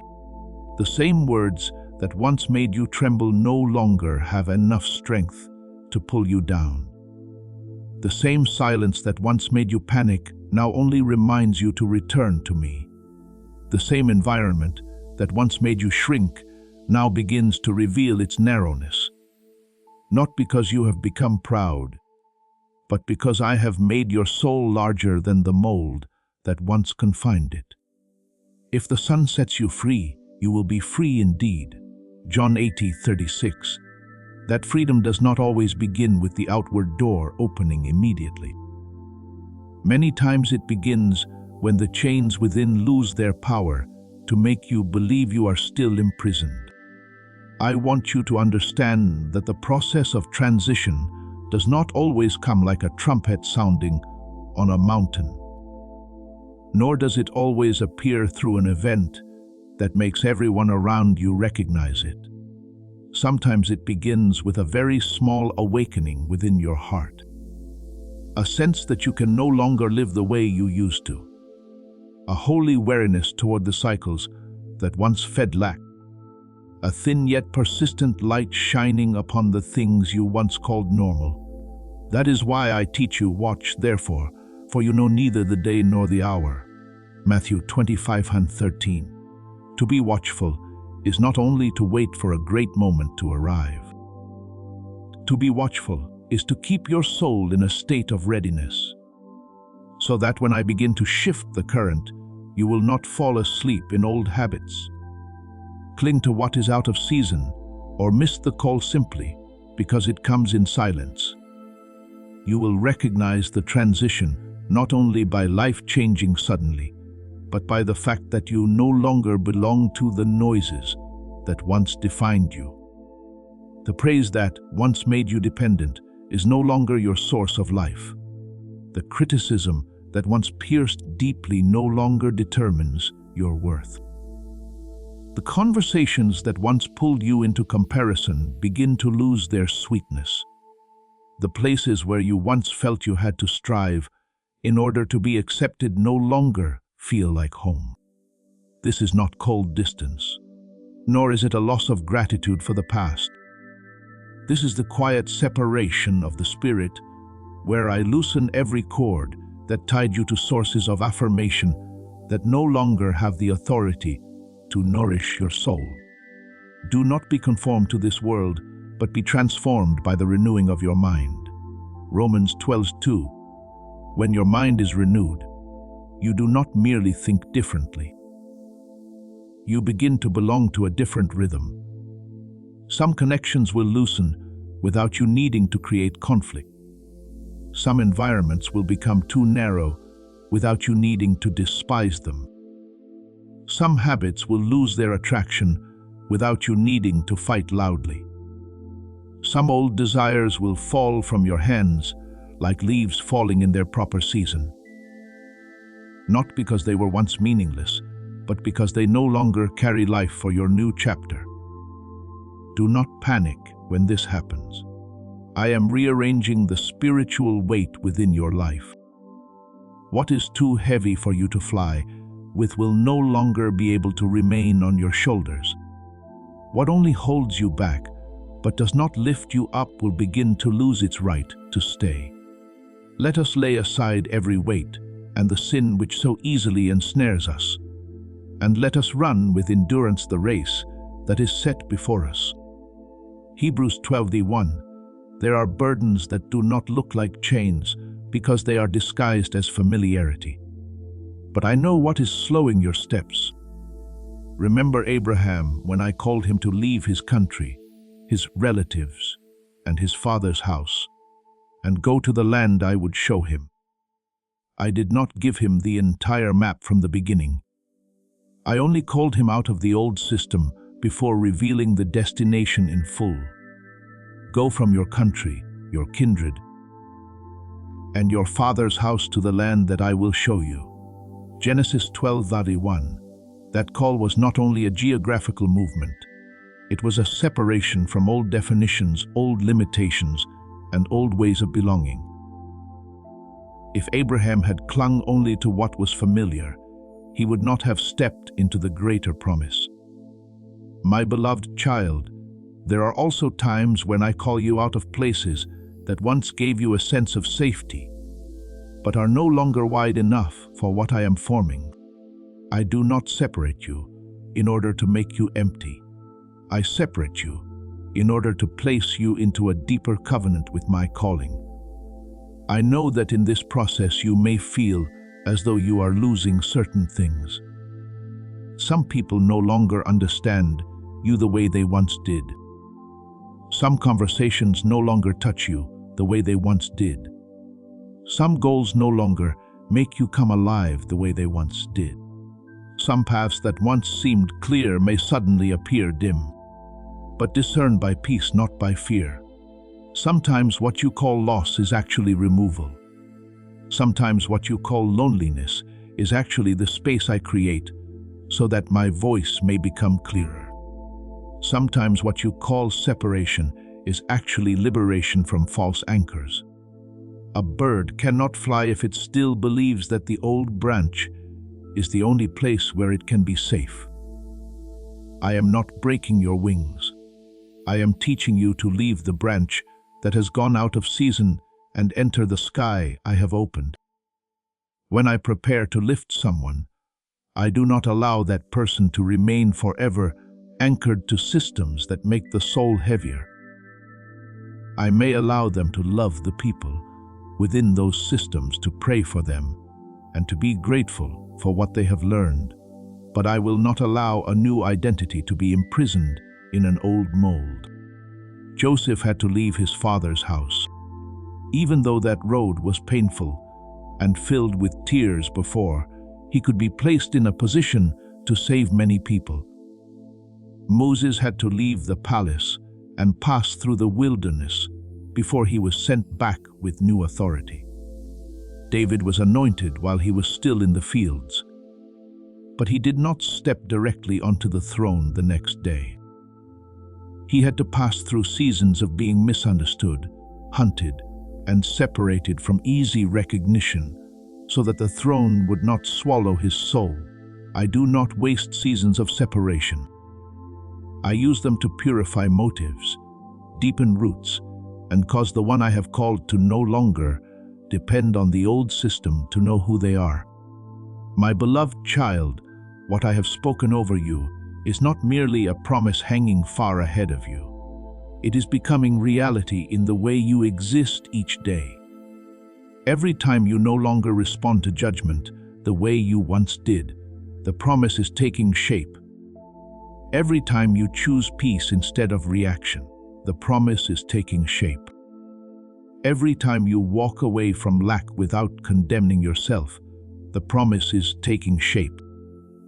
Every time you allow something that no longer belongs to you to fall away without running after it to pick it back up, the promise is taking shape. He who began a good work in you will bring it to completion until the day of Jesus Christ. Philippians 1:6. I did not begin something within you only to abandon it halfway. What I began in the hidden place will one day be revealed in the light. Do not be afraid when you no longer belong to the things that once held you in an old season. There are garments that once fit you, but now have become too tight because you have grown. There are rooms that once sheltered you from the rain, but now no longer have enough air for your soul to breathe. There are roles that once helped you survive, but now no longer fit the person I am raising within you. You do not need to despise the old in order to step into the new. You only need to recognize when grace has shifted. The people of Israel could not live forever on the manna of the wilderness once they had entered the promised land. There came a time when the old provision stopped because I was teaching them to receive a new form of supply.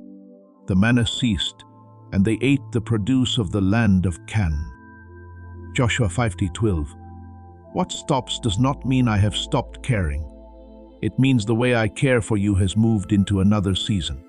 So keep your heart watchful and tender. Do not cling to something only because it is familiar. Do not resist separation only because it feels unfamiliar.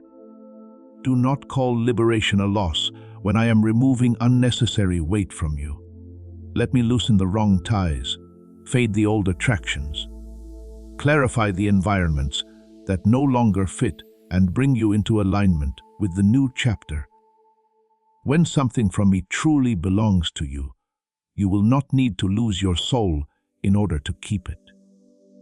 When something no longer belongs to you, You will not need to hate it in order to release it. You only need to trust that your Father knows how to arrange all things according to the right rhythm. I am calling you back to the eternal calling, the calling that is deeper than every outward voice. You are no longer the one defined by what others misunderstood, by what the past distorted, or by what old environments allowed or denied. You are the one I am establishing. You are the one I am renewing. You are the one I am bringing out of false anchors, so that you may stand within the sphere of light's influence. Walk slowly but firmly, without haste, without fear, and without turning back simply because the empty space feels unfamiliar. I am in that empty space. I am in that separation. I am in every subtle change that you do not yet know how to name. And when the fullness of time comes, you will look back and understand that every departure, every loss of attraction, every door that no longer opened, every conversation that gradually loosened, every day you felt you no longer fit what was old, all of it was not chaos. It was my order working quietly. It was the way I made you lighter so I could lift you. It was the way I called you by your future, not by your old wounds. So be at peace, my beloved child. I am not waiting for the world to change before I fulfill your destiny. I am changing you right in the midst of that world, so that when the door of the new chapter opens, you will not enter as one still bound by yesterday, but as one who has been set free, named, prepared, and guided by the loving hand of your Father. My beloved child, when the things that once felt familiar begin to feel too narrow, do not be quick to see it as a sign of error or loss. There are places that have not changed, but you have changed. There are paths that remain the same, but your steps now carry a new rhythm. There are environments that once gave you a sense of safety, but now make your soul feel confined, not because they have suddenly become evil, but because they no longer correspond to the width I am opening within you, like shoes from a former season. They may still be intact, but your feet have grown if you force yourself into them. The pain does not prove that you are wrong, but that you have outgrown the old size. When I was a child, I spoke as a child. I thought as a child. I reasoned as a child. When I became a man, I put away childish things. 1 Corinthians 13:11. There are things that must be left behind.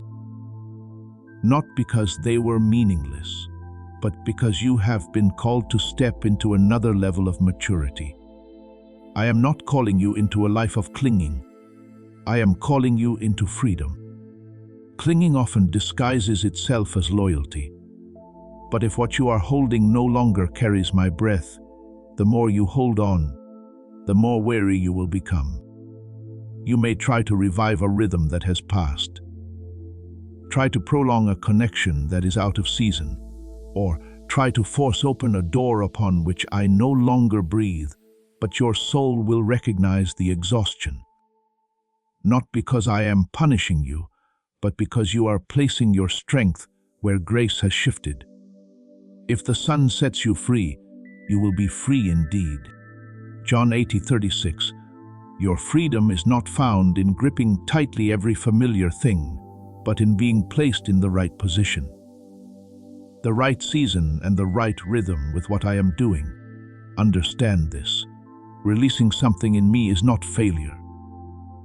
There are things you release not because you are weak, but because you have matured enough not to turn familiarity into chains.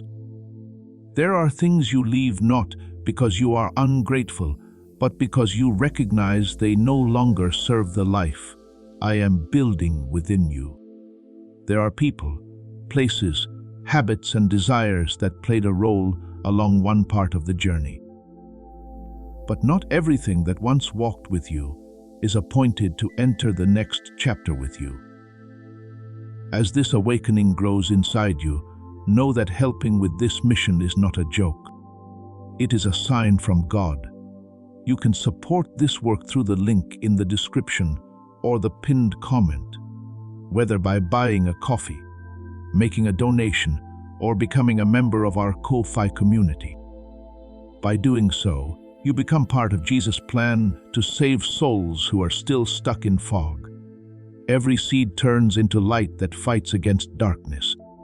If you water others, you will be watered yourself, Jesus says. This is not history, it is a living promise about your future. Come into this moment with faith and a plan.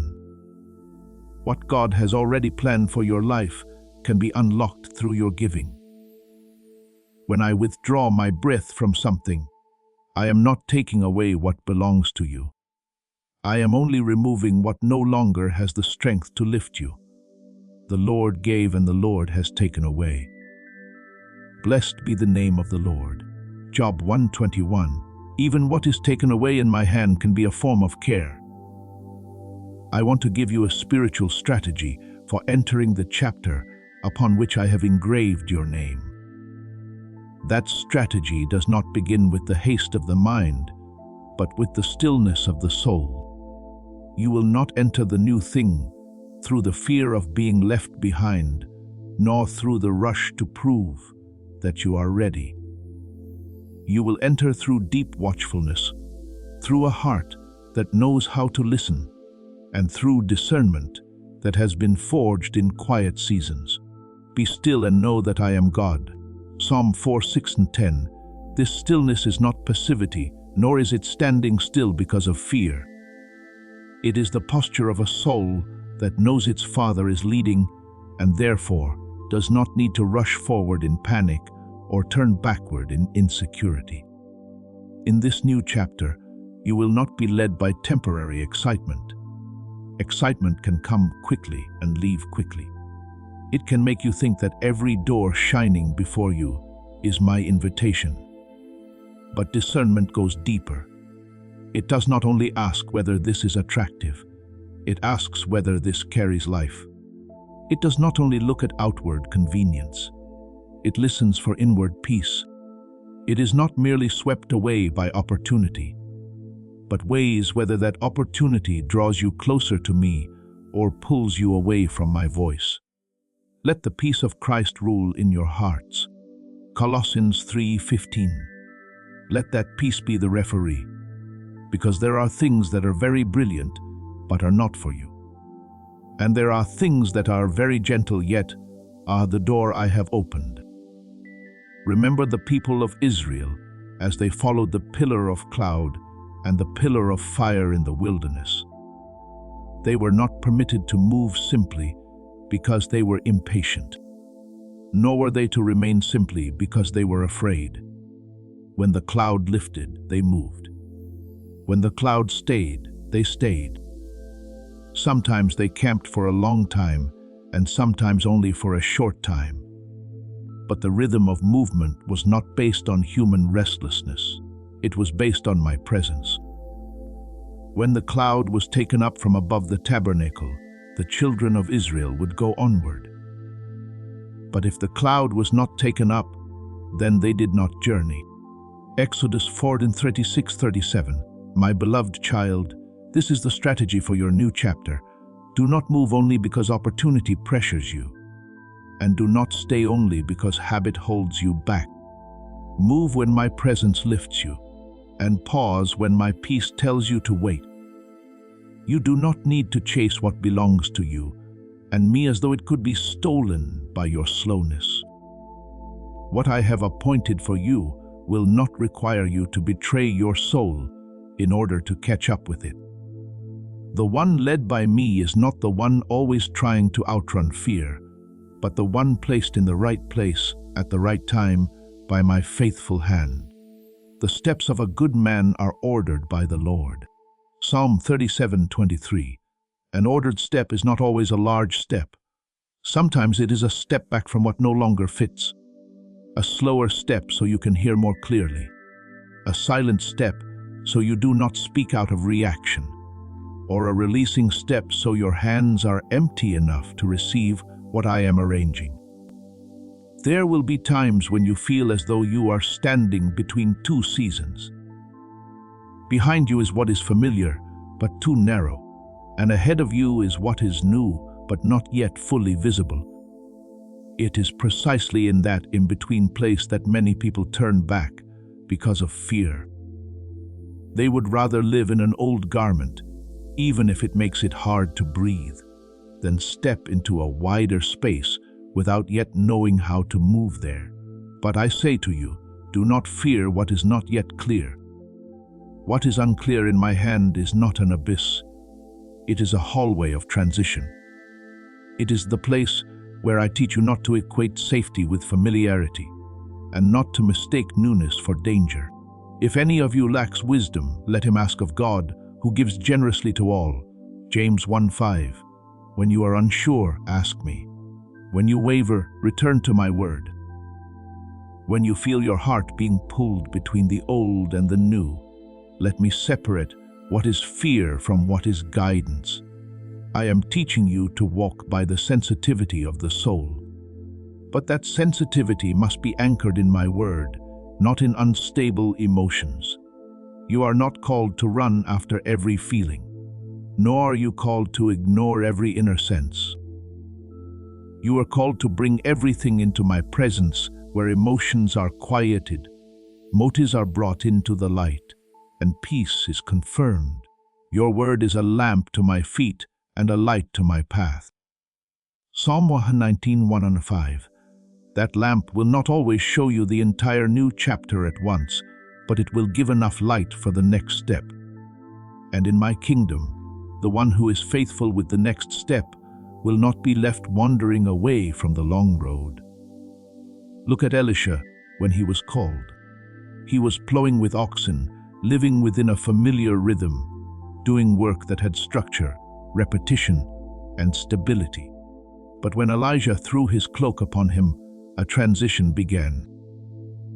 Elisha could not continue clinging to the old field as the source of his life's definition, while also stepping fully into the new ministry. He slaughtered the pair of oxen, used the plowing equipment as firewood, fed the people, then rose and followed Elijah. 1 Kings 19:9-21. Do you see? There are times when I call a person to leave behind the tools of a former season. Not because the former season is contemptible, but because a new mark has been placed upon them. Not everyone will understand that act, but the one who has been called will know when the mantle has touched their life. My beloved child, there will also be things I ask you not to carry with you anymore. It may be the habit of proving yourself. It may be the need for everyone to understand you. It may be a connection that always makes you smaller. It may be an old way of reacting, an old way of defending yourself, or an old way of seeking safety. When I call you to move, I do not want you dragging along the full weight of your old life and then wondering why your steps feel heavy. No one puts new wine into old wineskins. Mark 20:22. New wine needs new wineskins. A new chapter needs new capacity. A new identity needs new habits, new boundaries, new obedience, and a deeper level of trust. Therefore, your strategy is this: listen before you step, release before you grasp, wait before you announce, pray before you decide, and let peace confirm what emotion has only begun to suggest. Do not allow another person's haste to become your rhythm. Do not allow delay to make you doubt my calling. Do not allow familiarity to convince you that confinement is safety. Do not allow the fear of loss to make you keep what I have already brought out of season. When something no longer moves in rhythm with the life I have placed within you, bow your head in gratitude for the lesson it once carried, and then let it remain where it belongs. I am bringing you into the right current, not by force, but by divine arrangement. You will see that what is right will not require you to shatter your soul in order to enter it. You will see that the right person will not demand that you betray the light in order to be close. You will see that the right door will not require you to chase it in panic. You will see that the right chapter will not force you to return to an old version of yourself in order to be accepted. What belongs to me will carry responsibility, but also grace. It will carry invitation, but not suffocation. It will carry growth, but not self-loss. It may carry challenge, but it will not sever your deepest peace. So walk, my child, slowly yet firmly, quietly yet brightly, tenderly yet not weakly, watchfully yet without anxiety. Do not force yourself into shoes that have become too tight simply because you were once able to walk in them. Do not call exhaustion loyalty when I am calling you into freedom. Do not fear releasing what no longer serves the journey, because empty hands in me are not loss. They are preparation. I have engraved your name into the new chapter, and I will lead you into it according to my rhythm. When you need to stop, I will keep you. When you need to step, I will lift you. When you need to release, I will give you strength. When you need to receive, I will open your hands. And when you look back, you will see that the stillness you are learning today was the very strength that helped you step into tomorrow without being pulled backward by the former season. My beloved child, let your heart be truly still as you hear me speak this. You are stepping into a chapter where your name will no longer be buried beneath the voices that once made you doubt yourself. There were seasons when you lived as though you had to constantly prove that you were worthy, explain yourself in order to be understood, strive in order to be seen, and become strong enough, gentle enough, silent enough, and acceptable enough to have a place in someone else's heart. But I do not write your identity with the ink of human recognition. I called you before the world knew how to call your name. I saw you before you were seen. I placed a promise upon you before any memory had the chance to wound you. I have called you by your name. You are mine. Isaiah 4:3-1.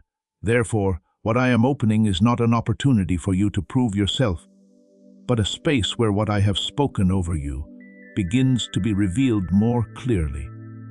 You do not enter this chapter by temporary emotion, because emotion is like the surface of water when it meets the wind. At times it rises, at times it becomes still. At times it is clear, and at times it is stirred by things you have not yet had time to understand.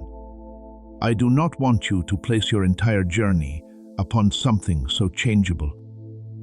I am teaching you to walk by a deeper confirmation, by peace that has been tested in the fire, by an inner knowing that does not need to be loud, but is rooted in me. The Lord makes firm the steps of the one who delights in him.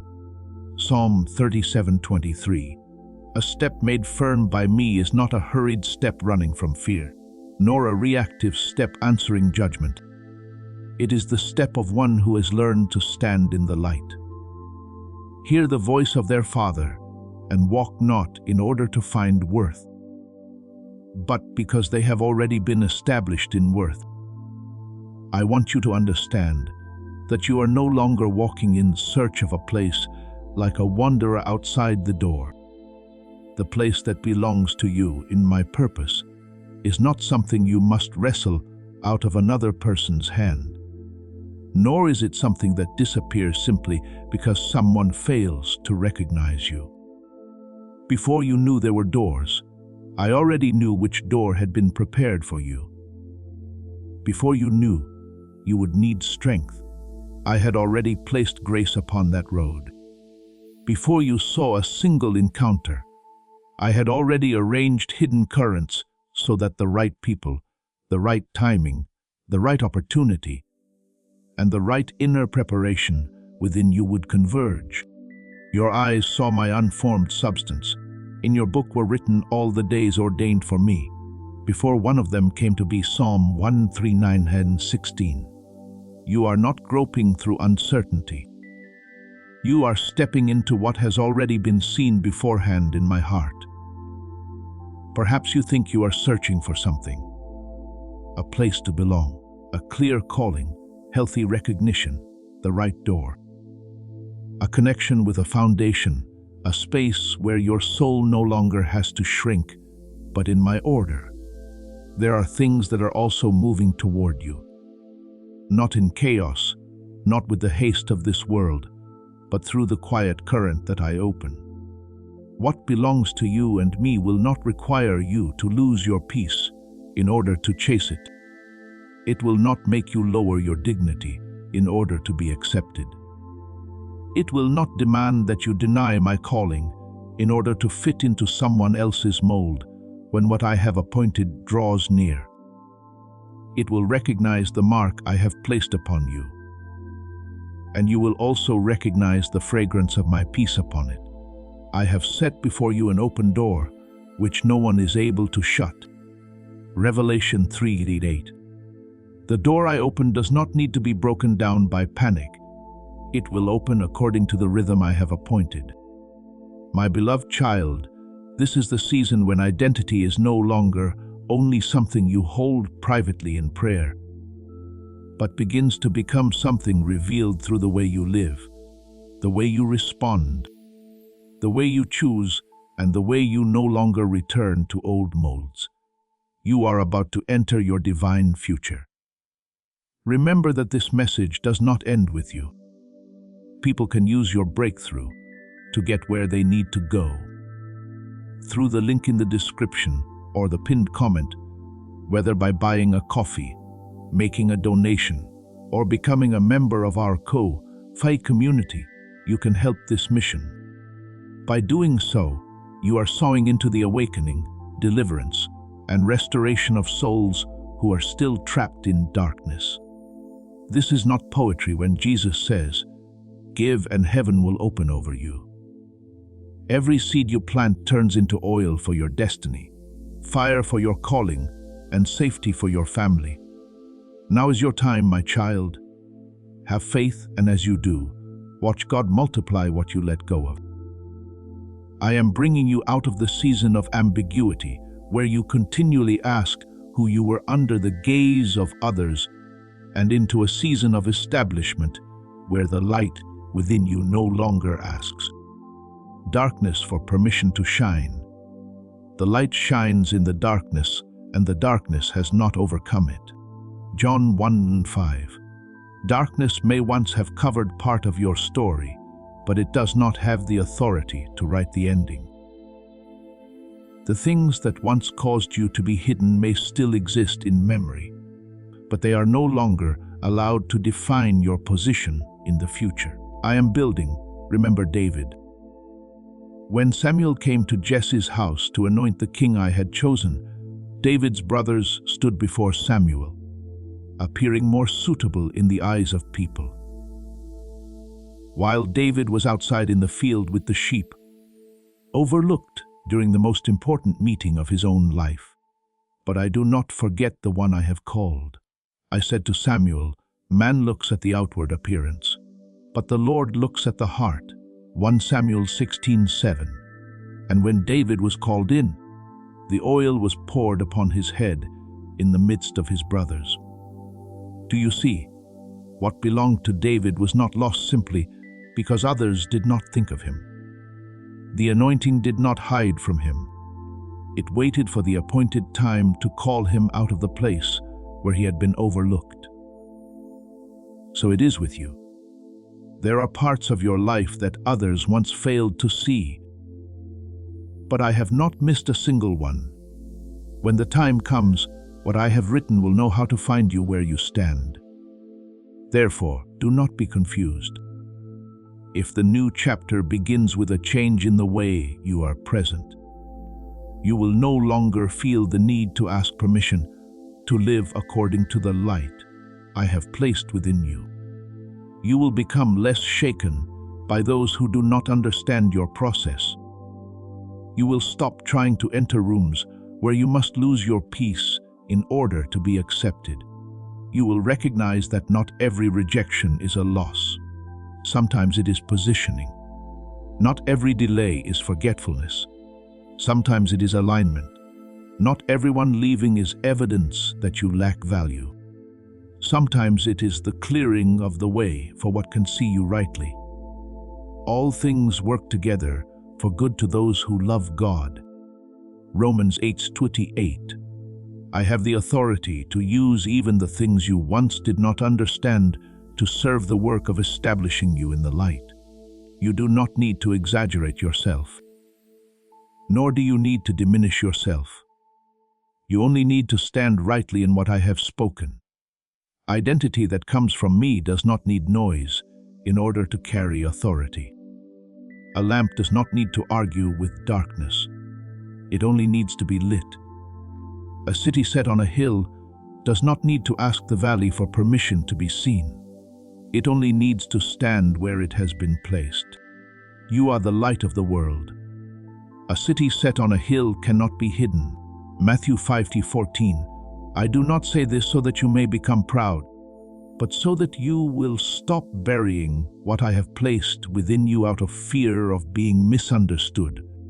When the light comes from me, true humility is not hiding it, but allowing it to shine in the right way for the right purpose and with the right love. I know there have been memories that once made you hesitate when you were about to step into something new. They whispered that you might be overlooked again, abandoned again, misunderstood again, fail again, or not be enough again. But listen to me more clearly than those voices. Memory can recount what happened, but it does not have the authority to prophesy falsely over your future.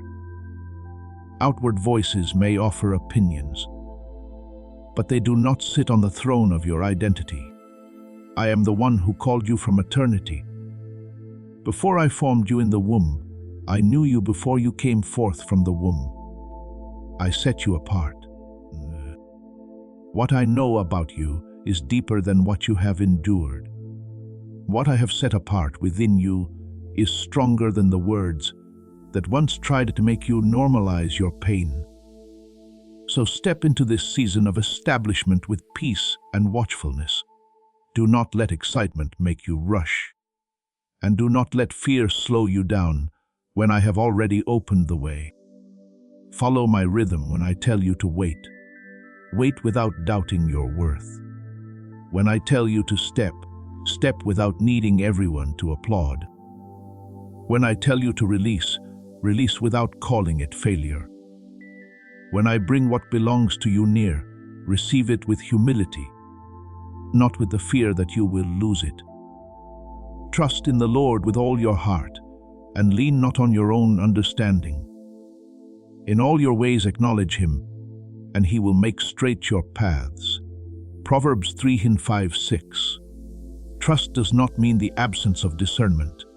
Trust means placing your discernment beneath my guiding hand. My beloved child, what I have spoken over you is gradually becoming reality in the way you exist each day.